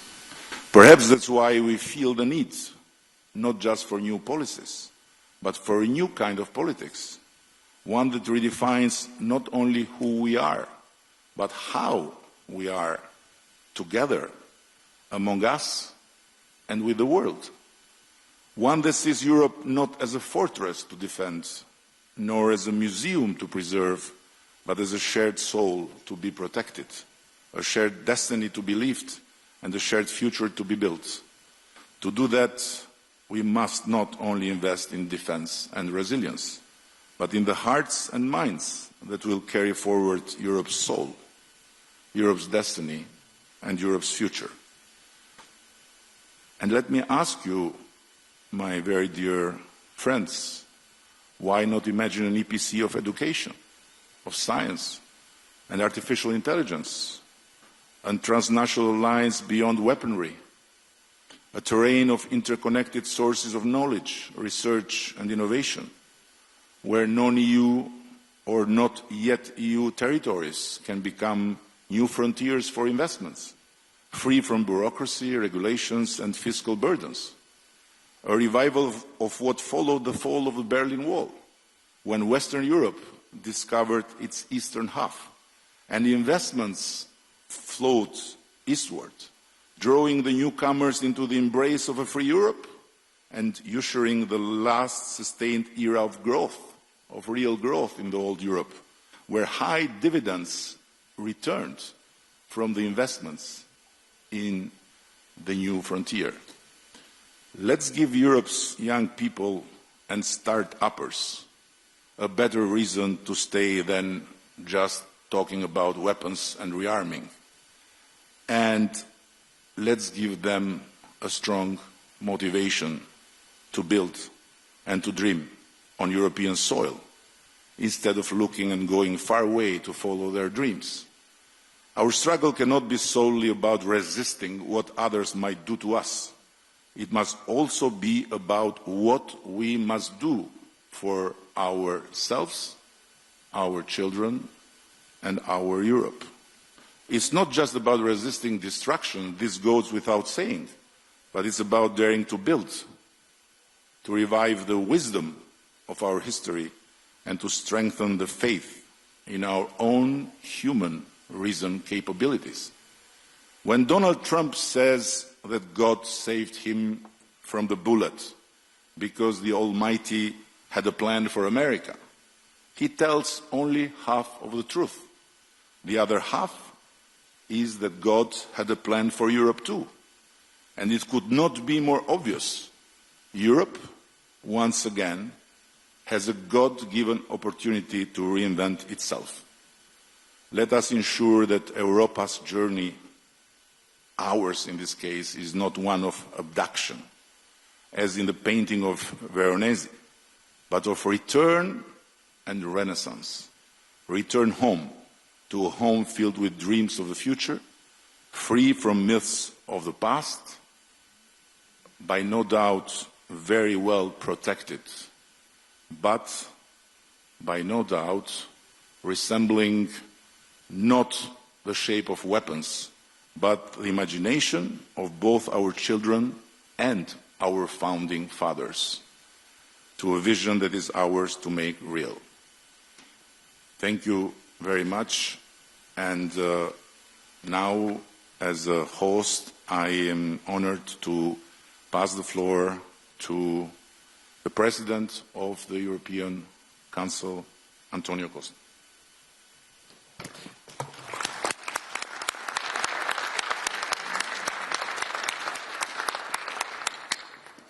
Well, first of all, thank you very much, dear Eddie, for your, it's true, rainy, but very warm, creative and inspirative welcome for this first EPC summit which takes place here in the Western Balkans. The title of today's meeting is very fitting, A New Europe in a New World. I believe that is the main question for the European political community today. What is Europe's role in this new world? After the end of the Second World War, we built a new global order based on the United Nations Charter, international law, and increasing trade and cooperation. That international order was not perfect, but it provided a solid framework for peace and growing prosperity, especially here in Europe. Now, that rules-based order is being undermined from many sides. Russia's aggression against Ukraine brought large-scale war back to the European continent. This war is an assault on the international community, on all the principles we hold dear, like national sovereignty, the inviolability of international borders, and territorial integrity. The situation in Gaza is a humanitarian tragedy, where international law is systematically violated, where a whole people is being subjected to crushing disproportionate military force. For decades, international trade and economic cooperation connected peoples and spread mutual prosperity. Now that interdependency is being turned into an instrument of power and pressure. Multilateralism has been the glue connecting humanity with the United Nations at its core. Peace and security, climate change, human rights, all of these global issues can only be advanced if we act collectively. And yet, multilateralism is under relentless attack. Europe has an enormous stake in all of these areas.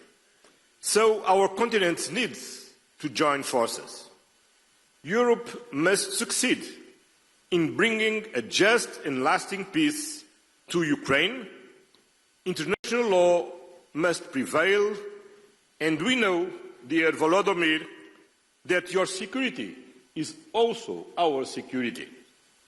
Europe must also invest more in its own defense, because we have learned that peace without defense is an illusion. Europe must succeed in creating the conditions for a two-state solution in the Middle East, because continued neglect will not just undermine the stability of Europe's neighbourhood, it will fatally weaken our moral authority in the world.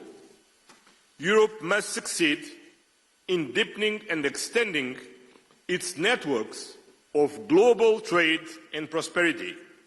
We should never give in to the temptation of protectionism, but we should always aim for mutual beneficial partnerships and avoid a zero-sum mentality.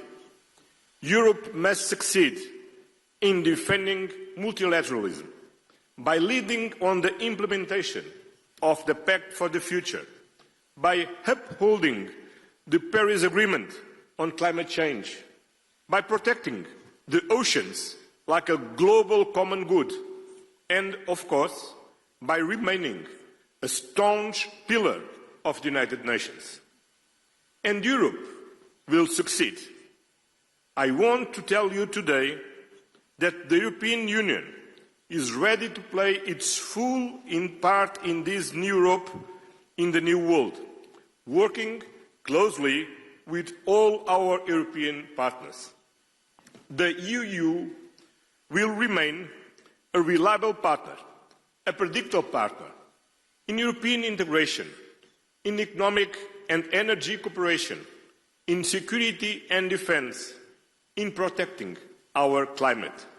So, use the energy, the motivation, the faith of these children and the energy of our friend Edi Rama to get work together as Europeans. Thank you.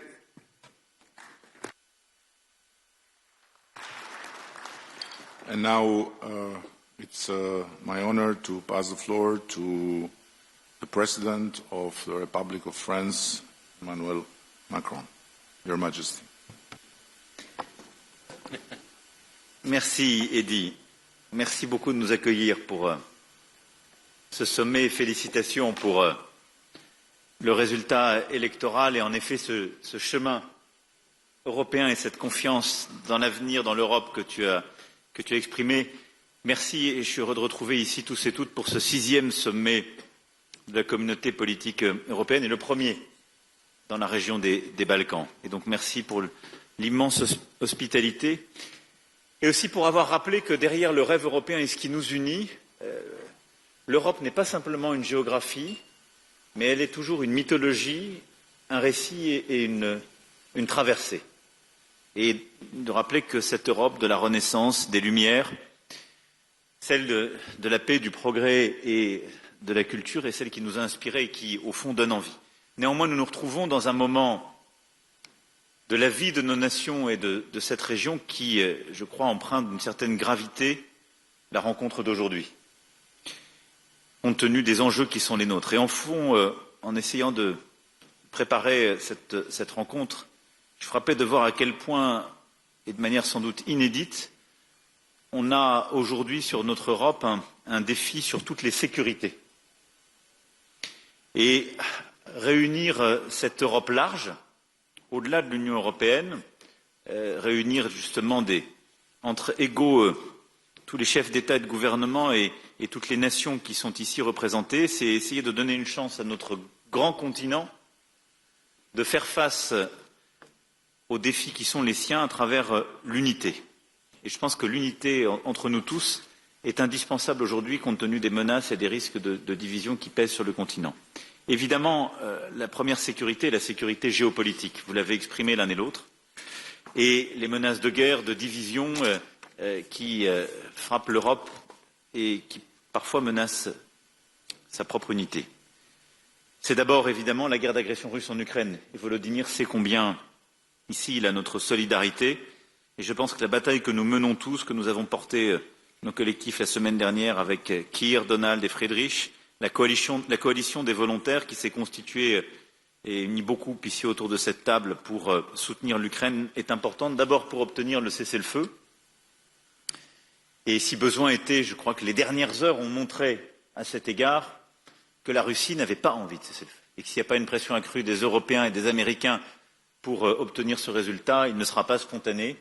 Et au fond, la Russie veut reprendre des discussions qui sont connues, celles qui se sont tenues entre février et mai 2022, qui n'ont pas empêché les crimes de guerre à Boutcha et ailleurs et qui n'ont donné aucun résultat. Et nous devons pousser sur ce chemin et bâtir une paix juste et durable pour l'Ukraine. C'est aussi tout le travail qui est en train d'être finalisé et j'espère qu'il sera parachevé et qui permettra un traité de paix entre l'Arménie et l'Azerbaïdjan. Et je veux dire ici vraiment à Nicole et Ilham notre plein soutien à tous pour obtenir sur ce chemin la signature de ce traité de paix. C'est d'avancer sur des questions qui restent entre Belgrade et Pristina. C'est d'apporter notre soutien à la Moldavie, victime chaque jour des ingérences russes. Et c'est rappeler l'importance d'échéances électorales en cours qui, là aussi, on le sait très bien, font l'objet de telles ingérences. Et enfin, comme vient de le dire Antonio, c'est nous coordonner pour apporter une réponse tous ensemble à la situation humanitaire inacceptable à Gaza, obtenir là aussi un cessez-le-feu immédiat, une réponse humanitaire, puis une réponse politique, qui est la seule possibilité d'avoir un chemin qui est clé pour l'unité de nos pays et les principes que nous défendons, mais qui est aussi le seul moyen, au vu du reste du monde, d'être compris sur ce que nous faisons sur l'Ukraine. Et je ne compare aucune situation, mais je veux insister pour nous tous sur cela. L'essentiel de l'humanité, la Chine, l'Inde, le continent africain, le proche Moyen-Orient, le Pacifique et l'Asie et l'Amérique latine nous regardent. Parfois, ils ne comprennent pas totalement ce qu'on fait sur l'Ukraine, soyons lucides, mais il faut l'assumer et l'expliquer.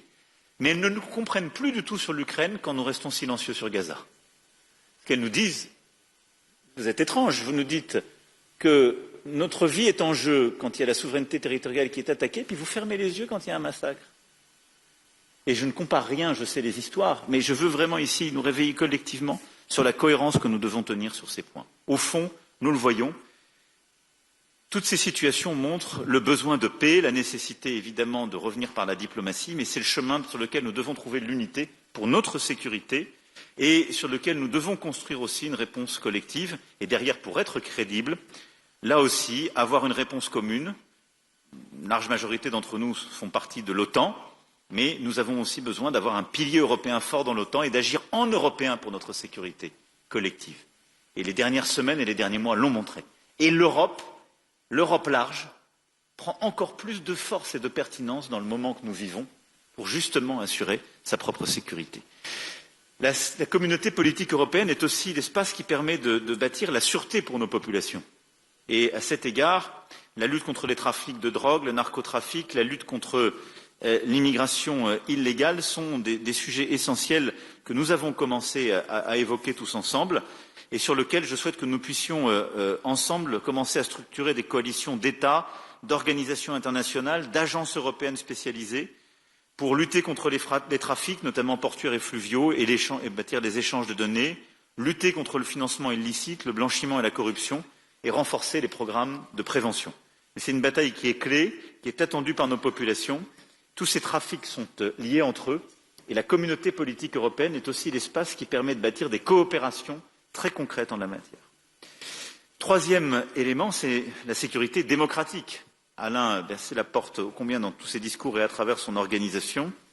Mais nous voyons à travers nos élections, la Roumanie le vit en ce moment, je l'évoquais, la Moldavie l'a vécu il y a très peu de temps, nous avons très clairement des menaces qui sapent l'intégrité de nos démocraties, qui minent leur résilience, et nous subissons des manipulations lors des périodes électorales, mais des ingérences informationnelles étrangères à peu près tout le temps. Et c'est quelque chose qui sape la sécurité démocratique de notre Europe. Et donc face à cela, et à ces fameuses FIMIS, nous avons lancé à Blenheim l'initiative qui a été portée avec Maya Sandu en créant un réseau de points de contact au niveau de la CPE pour améliorer la coopération entre nous. Et il faut aller plus loin en protégeant mieux nos infrastructures critiques face aux cyberattaques, en renforçant nos cadres réglementaires sur les contenus illicites en ligne, en traquant les flux financiers qui alimentent ces actions hybrides, mais cette sécurité démocratique est essentielle. Sinon, en particulier la Russie, continueront de déstabiliser nos opinions publiques pour bouger les lignes. La Commission européenne, je le sais, a des initiatives en cours, mais ce qui a été porté par Maya à Blenheim, je pense, est un point important sur lequel on peut accrocher tout ça. Puis le dernier point, c'est la sécurité économique. Je l'évoquais à Budapest, mais je pense qu'on n'a pas encore suffisamment pris la mesure que nous constituons un marché de 700 millions d'habitants. Et ce marché a une puissance extraordinaire. Il est beaucoup plus gros que le marché américain, il est beaucoup plus cohérent. Et en fait, compte tenu du niveau de vie moyen, il est plus structurant que le marché chinois. Si nous savons agir tous ensemble, c'est une énorme puissance de feu. D'abord, en renforçant les coopérations, en abattant les barrières tarifaires, en ayant de la convergence réglementaire, pour faire de notre grande Europe, de notre large Europe, quelque chose de beaucoup plus uni sur le plan commercial et sur le plan de l'intégration économique. C'est tous les débats qu'on a entre l'Union européenne et Royaume-Uni et qui sont menés en ce moment, mais c'est aussi les débats qu'on avait eus et que vous aviez structurés, en particulier Alexandre et Eddy, sur toute la région. Mais je souhaite qu'on puisse vraiment aller beaucoup plus loin sur cette intégration économique de la région, indépendamment des sujets d'élargissement et d'Union européenne. Et je pense que nous devons nous coordonner très fortement pour faire face à toutes les attaques extérieures ou, au fond, à tout ce qui crée de la concurrence déloyale. On est tous face aux tarifs américains, coordonnons-nous. On sera beaucoup plus fort si on se coordonne avec un marché de 700 millions d'habitants et de consommateurs. On fait tous face à la concurrence déloyale de certains produits venant d'Asie en raison de différences de règles ou de la sursubvention de surcapacité. Coordonnons-nous, on sera beaucoup plus fort pour protéger nos marchés et ce commun. Et donc, je souhaite qu'on essaie de structurer aussi une réflexion et un travail autour de la sécurité économique à l'échelle du continent et donc autour de la communauté politique européenne. Voilà les quelques mots que je voulais dire, mais au fond, on le voit bien, notre grande Europe est à un moment de réveil géopolitique. Si justement on veut éviter le rapt et la Renaissance a continué de peindre les mythes et au fond le grand risque que Europe court, alors je ne sais pas si c'est Zeus transformé en taureau qui la ravira, ce que je sais c'est que les risques se multiplient face à nous et que la communauté politique européenne est un espace qui nous permet de structurer sur le plan géopolitique et militaire, sur le plan des sécurités et de la sûreté de nos pays, sur le plan économique et sur le plan démocratique, des réponses très concrètes par des coalitions d'action. Et donc pour ça, je pense qu'il est temps, comme ça avait été proposé par Victor et comme Eddy l'a suivi, en effet, de formaliser par un secrétariat léger une équipe de coordination de soutien pour suivre les projets concrets de la CPE, qui pourrait être assurée par la troïka des présidences et le président du Conseil européen, et du coup à chaque fois de pouvoir prévoir les 2 présidences à venir, ce qui permettrait d'avoir en permanence des troïkas et un suivi des projets que nous lançons dans ce cadre. En tout cas, Eddy, merci de nous permettre de nous retrouver à Tirana et merci pour l'hospitalité et l'amour lyrique de notre Europe que tu portes.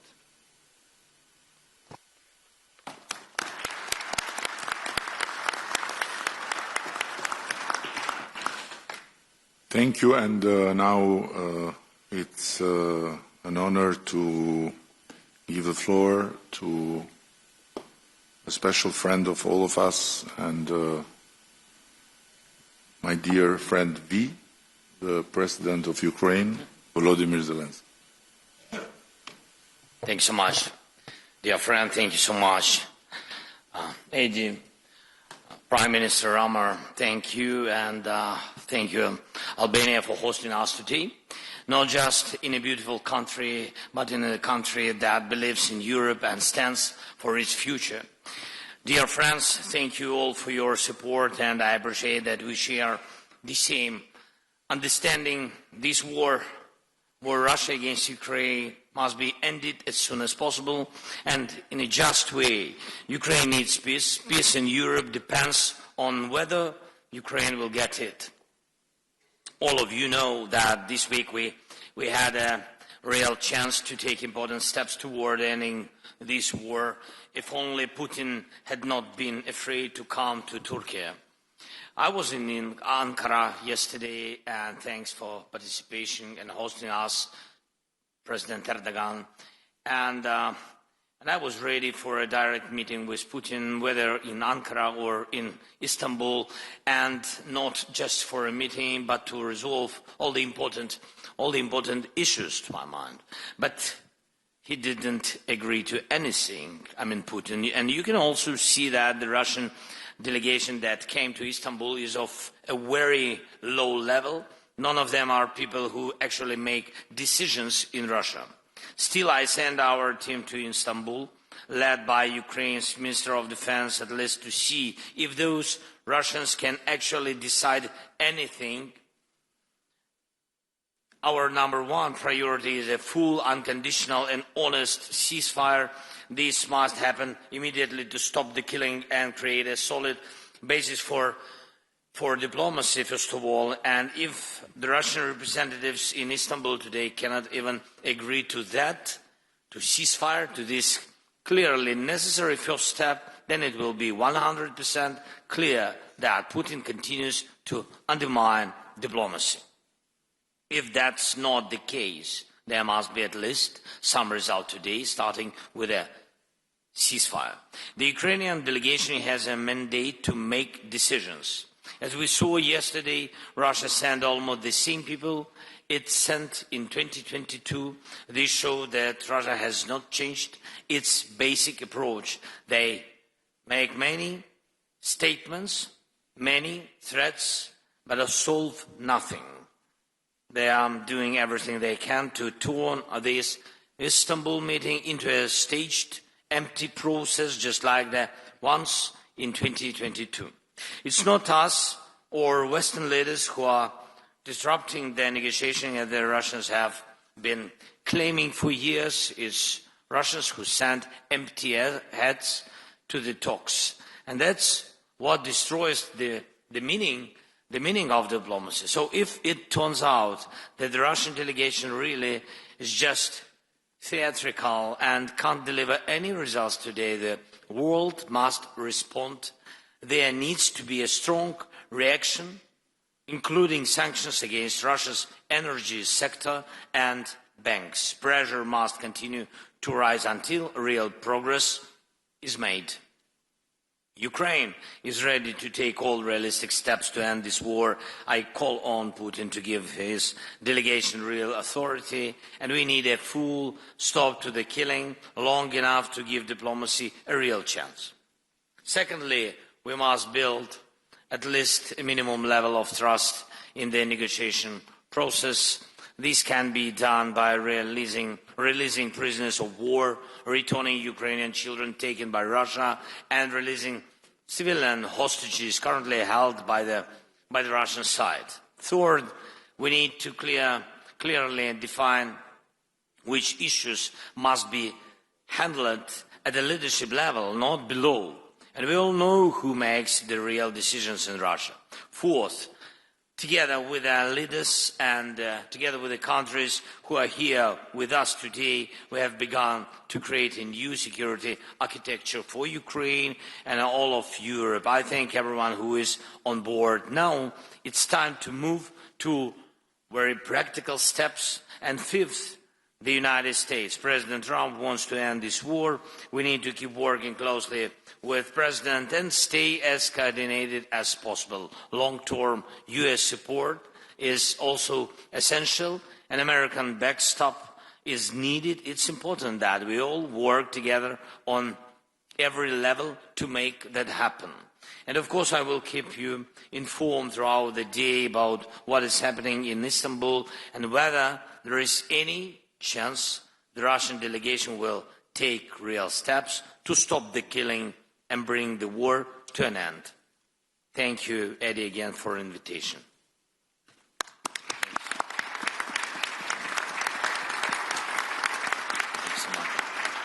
Thank you so much, and it's a particular honor to have here with us, and always a special guest in Albania, the President of Turkey, Recep Tayyip Erdogan. Mr. President, you have the floor.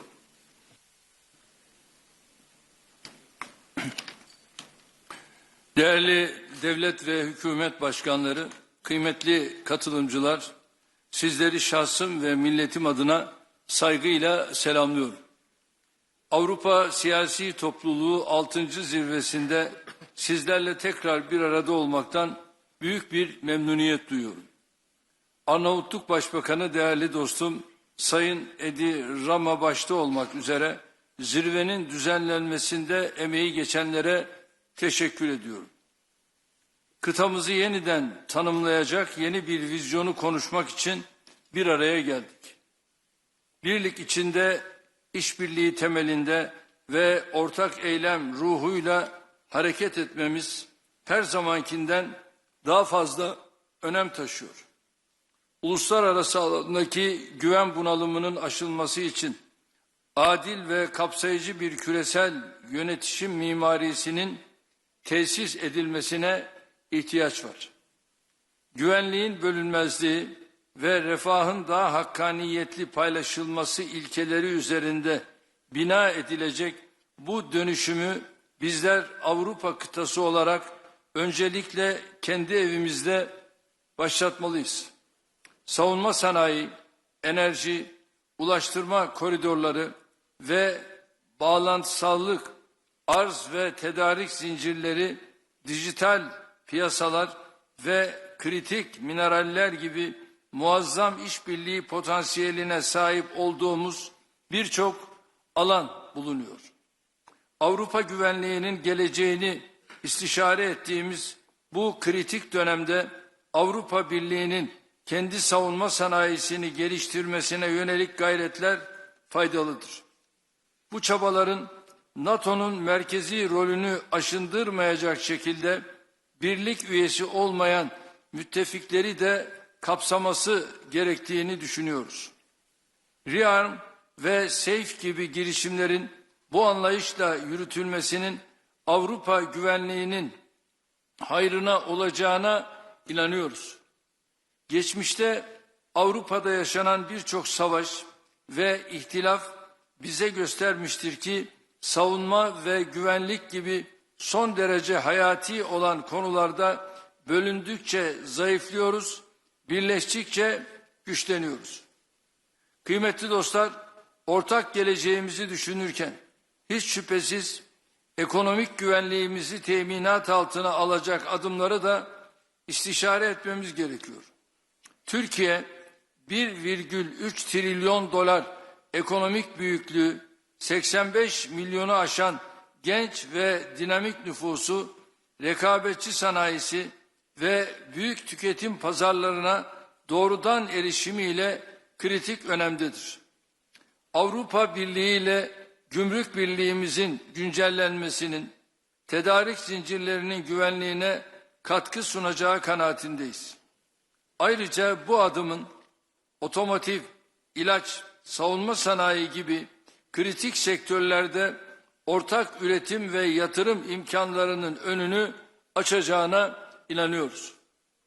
İnsanlarımızın ve dolayısıyla mal, hizmet ve sermayenin hareketliliğini kısıtlayan Schengen gibi vize uygulamalarının da gözden geçirilmesi şart.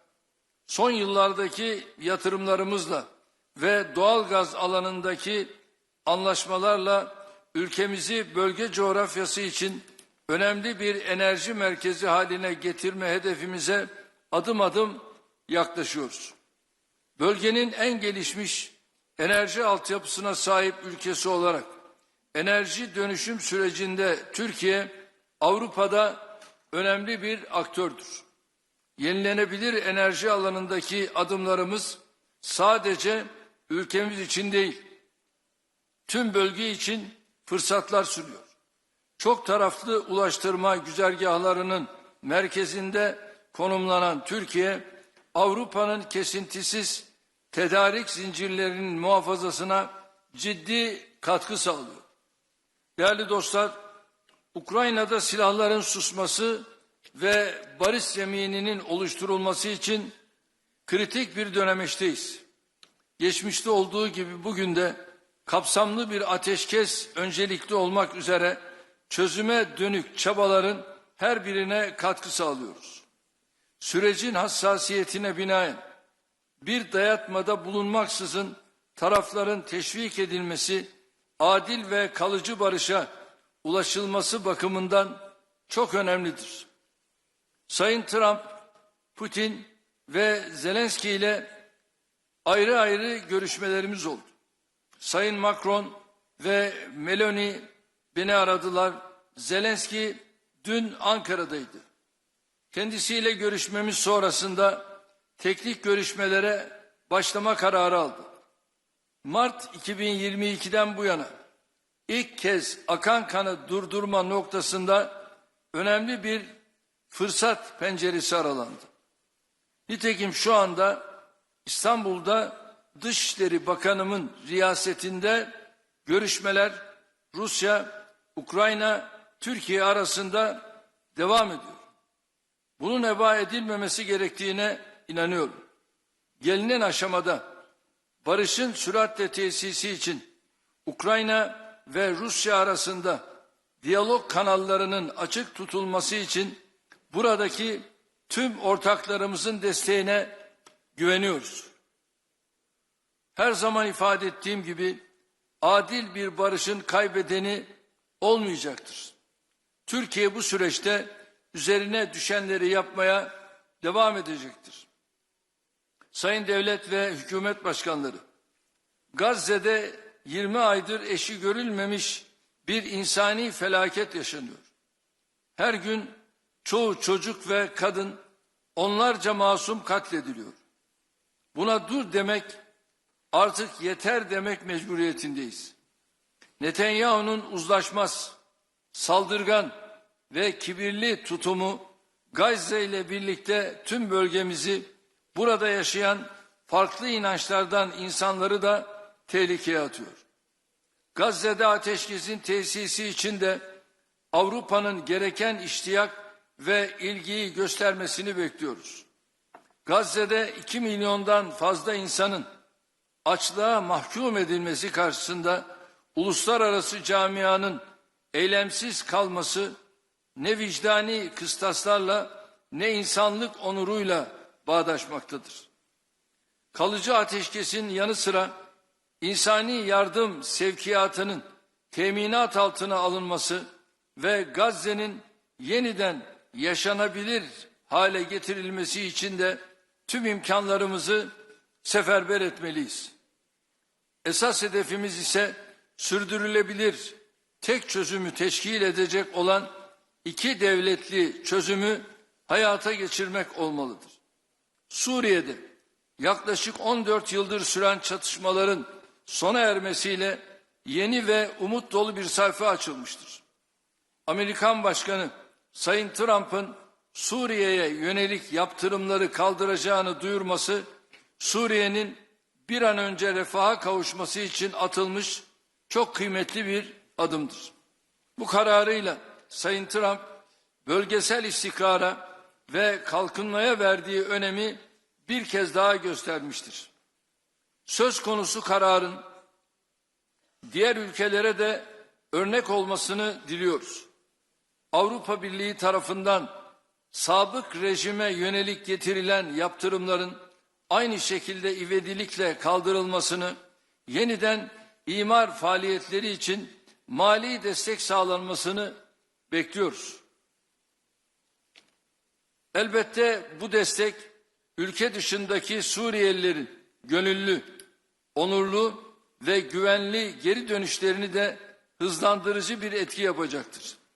Kıymetli devlet ve hükümet başkanları, belirsizliklerin arttığı mevcut ortam bizleri ortak çözümler etrafında kenetlenmeye mecbur kılıyor.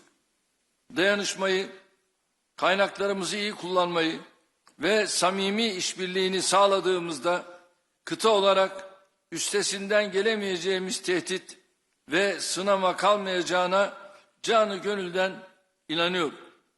Bu düşüncelerle toplantımızın güvenli, müreffeh ve istikrarlı bir Avrupa için hayırlar getirmesini temenni ediyor. Hepinize saygılarımı sunuyorum.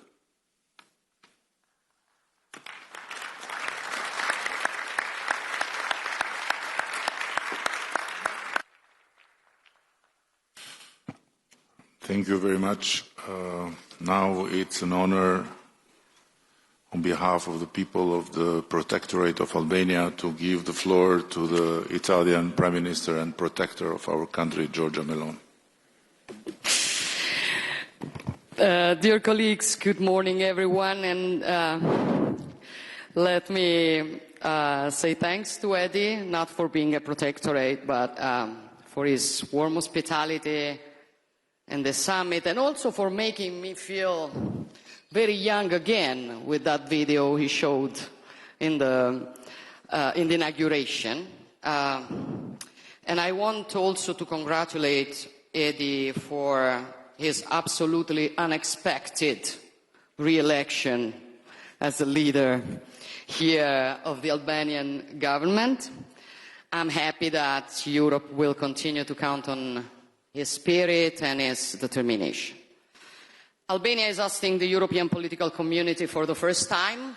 I value it as particularly significant, not only for this nation, but for all of us I have always considered the European identity as fact, established by history even before geography. A concept harder to enclose in a definition than to understand by impulse.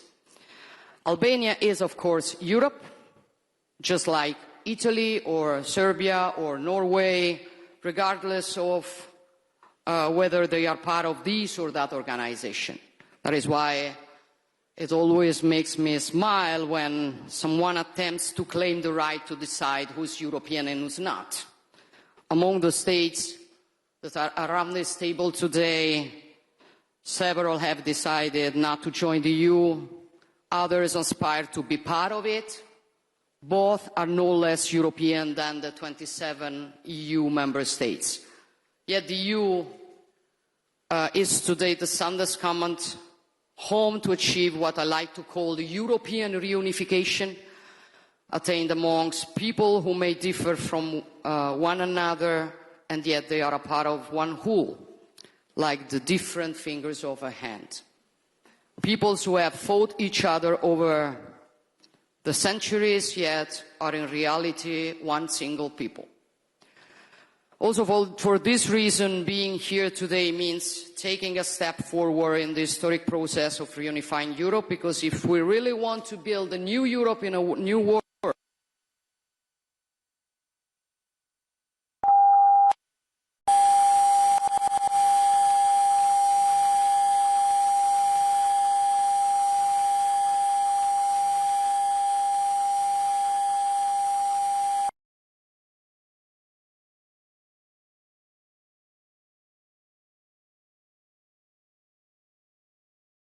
two lungs of Europe.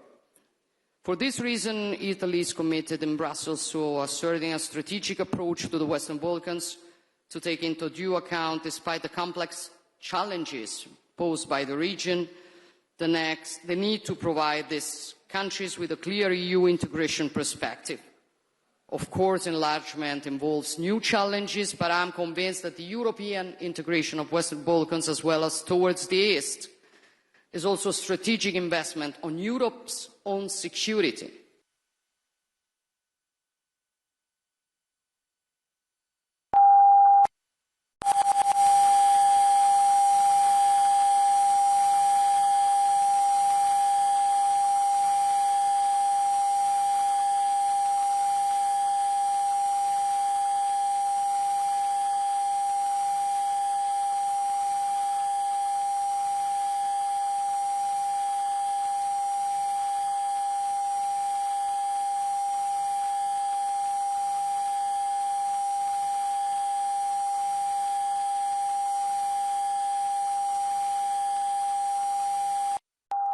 Like a domino, to reigniting or detonating other crisis hotbeds. We have witnessed this in the Middle East, and not only there.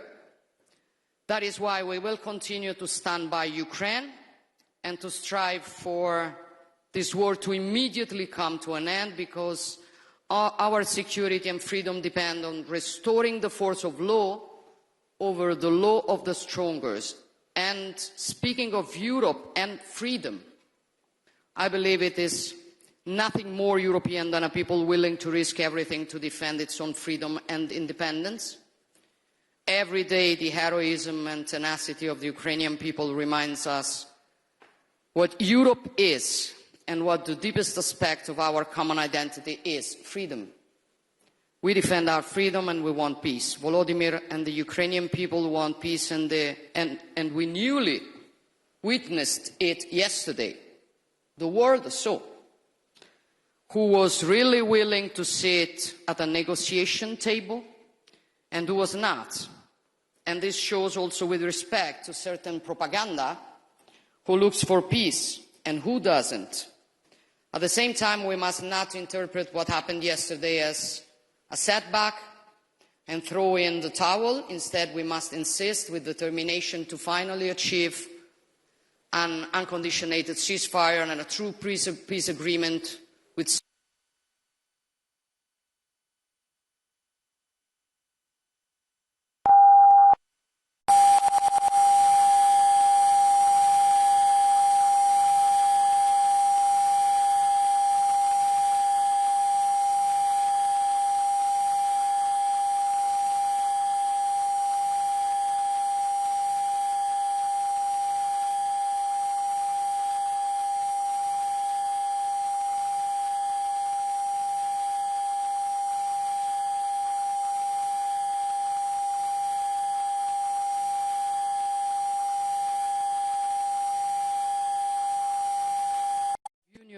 amongst European states, if not for protecting what we are and what we want to continue to be in the coming decades and centuries in such a fast-changing world. Because if Europe sometimes proves unable to face the great challenges, it is no one else's fault. It is our responsibility. And it is up to us to choose whether to go along a decline or instead fight it. And if we decide to fight it, first of all, we need to regain awareness, which is mainly awareness of who we are, what the European civilization is, of the great achievements it has accomplished across the history of humankind. A synthesis of values resulting from the encounter between Greek philosophy, Roman law, Christian humanism, a synthesis of values that allowed European civilization to conceive a world in which the person is central, life is sacred, and human beings are free and equal.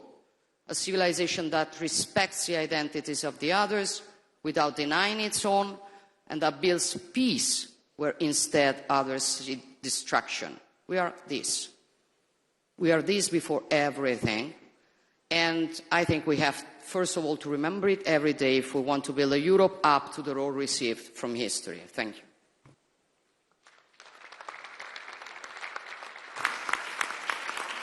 Thank you, and with true gratitude for his historical visit yesterday as the first Prime Minister of United Kingdom to ever land in Albania for a bilateral meeting, and with the worldwide known Balkan spirit of forgiveness for having brought such an intense rain. I'm honored to give the floor to the Prime Minister of United Kingdom, Keir Starmer. Thank you, and the floor is yours. Thank you, Eddie, and it's really good to see everyone around the table here today. And thank you, Eddie, for bringing us together. I would remind you it was sunny when I got off the plane yesterday morning. We brought the sun from London, and this rumour that the weather is down to the British is completely wrong. But look, you've brought us together, Eddie. It is a really important day, a really important meeting, because this is a crucial moment for our continent. And that's been reflected, I think, in the remarks of everybody so far. And I was struck by your opening words, Eddie, because we are entering a new era. We are all saying that, and we need to recognise that it's a new era, but it's one characterised by volatility and instability, sadly. That is the new era that we are entering. As we do so, the opportunity for all European leaders to come together, each of us facing challenges for our security and our economies. I think as we do that, the value of the EPC could not be clearer. So it is very important that we're here today. That's why I was so pleased to host the summit last year at Blenheim Palace, very shortly after my government was elected, within the first 2 weeks. I was very pleased because it was very important for me to signal our intent from the very beginning to work more closely with our European partners and strengthen the UK's relationship with the EU, not based on rehashing arguments about the past, but looking forward to the future. And since then, as you'll have seen, we've dramatically stepped up our engagement with European allies, recognising that partnership is vital to our delivery of security and renewal, and particularly to working people in the UK who want that security and that renewal and deserve it. And we will be strengthening our alliances across Europe, which is why I was really pleased, Eddie, to be the first British Prime Minister to come for a bilateral visit here to Albania and work with you as our partners. And that's why I'm very pleased to be hosting Ursula and Antonio in London on Monday for the first UK-EU summit, a very important moment in this new era. And a moment that is about recognising that many of the challenges we face, whether that's migration, growth, security, they are shared challenges, and only shared solutions will solve them. And obviously, our most urgent challenge here today is securing a just and lasting peace for Ukraine, a just and lasting peace. Those words, just and lasting, being so important. And that is why it's vital that we all step up to do more for our own defence. And last week I announced a major package of sanctions on the Russian shadow fleet, ramping up the pressure on Putin and protecting our critical infrastructure. And Emmanuel and I have worked very hard with many of you in recent months to bring together political and military leaders under our coalition of the willing. And I thank everybody who's been part of that. And of course, together with Friedrich and Donald, we joined Vladimir in Kyiv last weekend. Not just an important symbol of solidarity and support 80 years after the end of the Second World War, and a reminder that the values that were fought for 80 years ago are precisely the same values that we are fighting for tomorrow, at the moment, in relation to Ukraine, but also an important moment to bring together, and supported by President Trump, the argument about an unconditional ceasefire, that Putin must come to the table for that unconditional ceasefire, and to issue, as we did last weekend, that ultimatum. Now, having issued that ultimatum, we must be prepared to follow through, because if Russia won't come to the negotiating table, Putin must pay the price. And I think yesterday, as already been mentioned, was further evidence that Putin is not serious about peace. Russia is dragging its feet and playing games, whilst Ukraine has shown itself to be the party of peace. And Vladimir, your leadership throughout this conflict, your leadership in fighting the Russian aggression and the resilience and courage of the Ukrainian people is, I think, something for us all to hold up, but also your leadership in the fight for peace, because it was you that put on the table some weeks ago now the unconditional ceasefire. So Ukraine is clearly the party of peace, and we all need to line up as allies to ensure that we get the ceasefire that is desperately needed and deliver sanctions if that is necessary. And the United Kingdom is fully committed to playing our full part, which is why we've boosted our defence spending to 2.5% of GDP in 2027, with the clear ambition to reach 3% in the next Parliament. And I know others here are stepping up, obviously, as well, so that together we deliver a generational shift in European defence and tackle the challenges that undermine our stability and security. And those challenges include migration, a challenge that preys on the most vulnerable and places a huge strain on our immigration system, as well as our public services. And that's why I put illegal migration on the agenda at Blenheim, why I chaired a discussion on the topic in Budapest. I'm really pleased, Eddie, that you include it again on the agenda for today.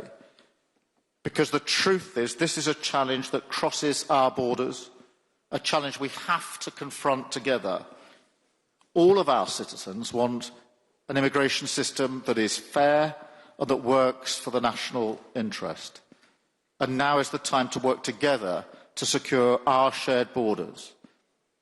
And this approach is already paying off. Yesterday, I visited Durrës port and saw firsthand how the UK is working with Albanian law enforcement to disrupt cross-border crime. And in March, I hosted the first major international summit to tackle organised immigration crime, highlighting work with European partners that is already driving results. But now is the time to do more across the board on immigration, national security, and we all know it's absolutely critical to our economic security as well. So in a new era for trade and the economy, We will increase our resilience, strengthen our alliances, and reduce barriers to trade with our allies around the world and across Europe. In this time of great uncertainty and volatility, the UK will not respond by turning inwards, but by taking its place on the world stage, strengthening our alliances, supporting freedom and peace in Europe. And I thank you, Adi, again for convening us today in pursuit of those common themes and issues. And it is a unique privilege to have the chance to congratulate in person in Tirana newly elected Chancellor of Germany. And it is, I believe, a lifetime chance to be the Prime Minister of Albania and have in your hands the possibility to give or not give the floor to the German Chancellor.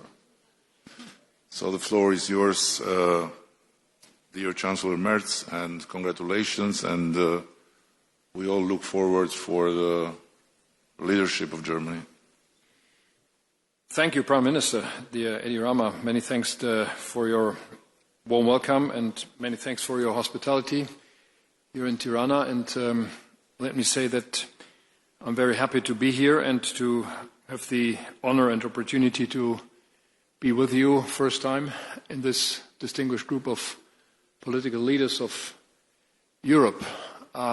Thank you to all of you who sent congratulations to my election, and I'm looking forward to a very close cooperation myself, but our new government as well, with all of you. So it's strongly needed, but we are ready to do so. Having said that, allow me to focus on 2 or 3 issues briefly. The first one is this European continent is challenged by something which we have not yet seen for decades, which is a very tough and strong war in Ukraine. This is not just a war against this country. If it were so, it was critical and terrible enough. But this is something which is directed against the entire political order of our continent. So you all know that Donald, Keir, Emmanuel and myself, we went to Kiev to see President Zelenskiy last Saturday. And we did that not just on our own behalf. Hopefully we did that on behalf of all of you, to show our decision and our commitment to this country and to this European political order. And we are determined, the 4 of us, and I hope all of you, that we have to continue to give support, strong support, politically, economically, financially, militarily, to this country. And our efforts have shown a very, very small diplomatic success. The fact that they are meeting today, first time for 3.5 years, is a very small but first positive signal. We have to do more on that, on diplomatic efforts, but we have to be very clear on our military support for this country as well. There should be no doubt that we are willing to continue to give our support. My second comment goes to our alliance with the United States. You know that my country is extremely grateful for what the Americans did after the Second World War. And we honored that several times in the last decade, especially last week when we celebrated, or when we thought about the 80 years of freedom and peace in Europe. I think that we have to undertake all efforts what we can to keep the Americans on our side. We cannot substitute or replace what the Americans still do for us in Europe, on our continent, and for our peace and freedom. We are faced with migration, and Keir Starmer mentioned that already. So let me give just one brief remark on us. We are faced with migration threats for a decade now. We are trying to resolve that. We will do anything what we can do jointly with the European Union, but we have to do something on our own. All what we are doing is in line with European law, and we are trying to coordinate our efforts with all our neighbors. And we are not willing to do anything what is giving new threats to you. But let's do it strictly, jointly, and efficiently. Third remark goes to our military procurement. We are all willing to spend more on military, on defense. That's true and necessary. But I have one demand. Don't let us talk about money only. We have to talk about efficiency, about the numbers of systems, and about economies of scale. We are not receiving enough material for our money. We are spending a lot of money, and we have to do more. But just spending more money on systems which are too numerous, on procurement which is too complicated, is not enough. So my country and my government is really ready to step forward in terms of more efficiency, better procurement, better cooperation on the European continent. And this is not against somebody outside the European Union. This is just in favor for us. And my last point is, if we are talking about competitiveness of our industries, this is for itself important enough. But we all know that our political systems, that our democracies are at risk. And so if we are showing ourselves able to resolve the problems, the war, the strong migration problems, the competitiveness of our industry, we will prove that our political systems, that our governments, that our democracy is strong enough to do that. And that is, in my view, something which we have all to keep in mind when we are dealing with these issues on the European level. Last but not least, a promise. I know that there were some critics about the German engagement or the German commitment to Europe, to the European institutions and to the European Union.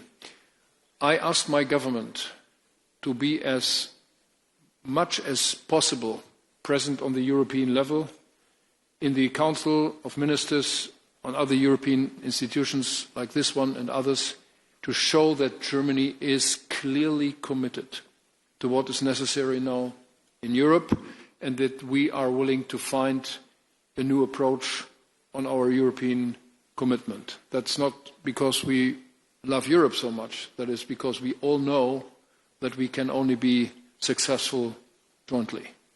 So many thanks for your warm welcome in this group. I'm looking forward to cooperate with you. I'm feeling very much at home in this group of people. Thank you so much.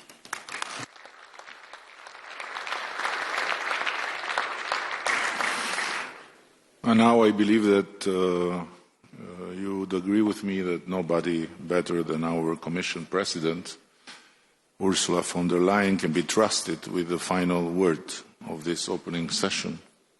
And in this scenery, you can have the role of the director of the kindergarten now. Thank you very much, my dear friend Eddie.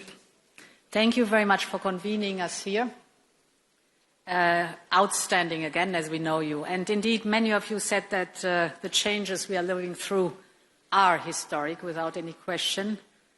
When the wall fell in 1990, the end of history was proclaimed. And you all remember that we assumed that economic and political freedom would eventually converge and that this would unite people. Now, as we are here today, history is back, and so are geopolitics. What we have perceived as a world order is becoming a world disorder, triggered not least by Putin's imperialistic ambitions and other geopolitical struggles. In recent years, and just as we spoke here, Emmanuel, the need for a wake-up call for Europe has often been articulated. Well, today Europe is awake, wide awake. And we know that we must leap forward. We have to close the innovation gap. Eddie, you mentioned it. We have to boost our competitiveness. We have to build our own resilience. And we have to widen and deepen the network of partnerships that we have around the world. We all have learned that when there are big crises, Europe certainly provides some of the big answers. And we all know it in the last years, the pandemic, the climate crisis, Russian war against Ukraine. All these are serious crises that have really challenged us, but Europe has emerged bigger and stronger from every crisis. Europe has moved closer together in the face of these turning points in history. And Europe has stood united in its unwavering support to Ukraine. Because we should not forget, this is also why the European political community has been founded and created, to rally around Ukraine in the face of Russia's aggression and to preserve peace on the continent, while Russia has left Europe. The mere fact that we are sitting here today, together, with you, Volodymyr, is proof of our ironclad unity.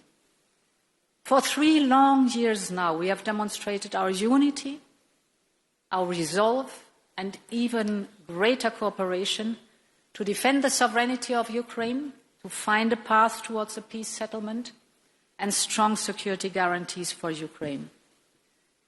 And all along the way, most members of the EPC supported hard-hitting sanctions on Russia, and these sanctions are biting. Russia's oil and gas revenues have fallen by almost 80% compared to before the war. Russia's deficit is skyrocketing. Interest rates are prohibitively high. Inflation is on the rise, well above 10%. And we are ready to do more to bring Putin to the negotiation table. Many of the speakers mentioned it. This war has to end. You said it, Georgia. You said it, Keir. Volodymyr has described with others the roller coaster of the last days. To be very clear again, we want peace. And so we are working on a next set of sanctions. Main elements of this package will be, for example, sanctions on Nord Stream 1 and Nord Stream 2, further listing of vessels in the shadow fleet and lower the oil price cap, and more sanctions on Russia's financial sector, because we want peace and it is time to seriously engage on that. But we are also gathered here in Tirana to build our common future. And it was wonderful to listen to the different speakers. Our future of a Europe that is an era of shared prosperity. If we are successful in building this prosperity, and I have no doubt we will, that is the glue for stability and peace on our continent. This is stronger than any aggression, shared prosperity. To do this, connectivity must be high on our agenda. We are already creating such opportunities through our Ukraine facility and our growth plans for the Western Balkans and Moldova. And soon we will look at the Black Sea with a dedicated EU strategy for the Black Sea and a connectivity agenda linking Europe with Central Asia through our partners of the South Caucasus. This is an amazing vision to work on, to invest in cross-border transport infrastructure, the flow of trade, create digital links, connecting people around the European political community. Our web of partnerships have been developing at light speed during the last 3 years. And this is what is making the EPC more than an idea or a forum. It is the expression of our ability to address and to master together the challenges that occur as Europeans. And it is with confidence and with hope and with determination that I can say at the very end, long live Europe. Thank you so much.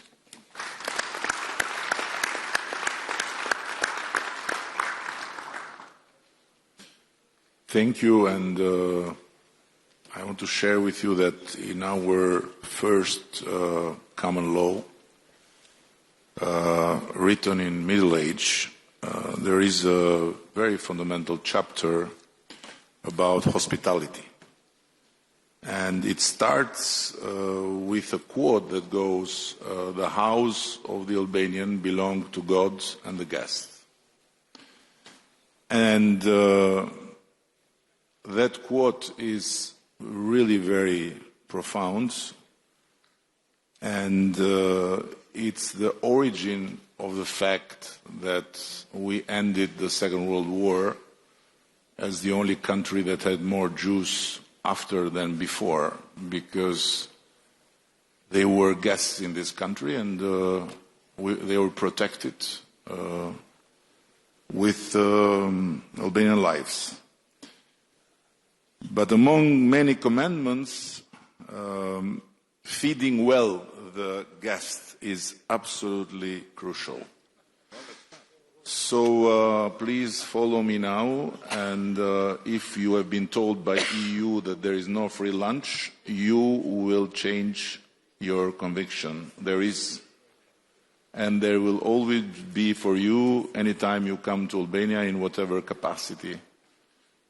And in 1 hour, we have to go back and to make Europe work. Thank you. Thank you.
very happy to be here.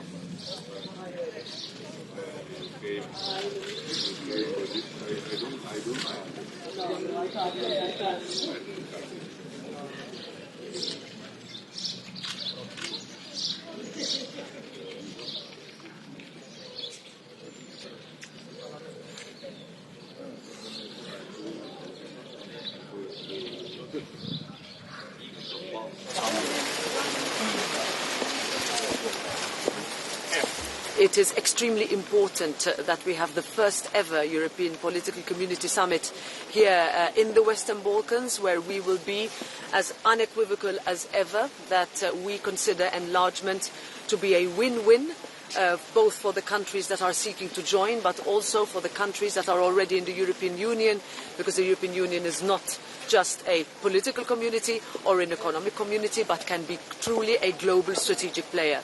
And we have always been the firmest.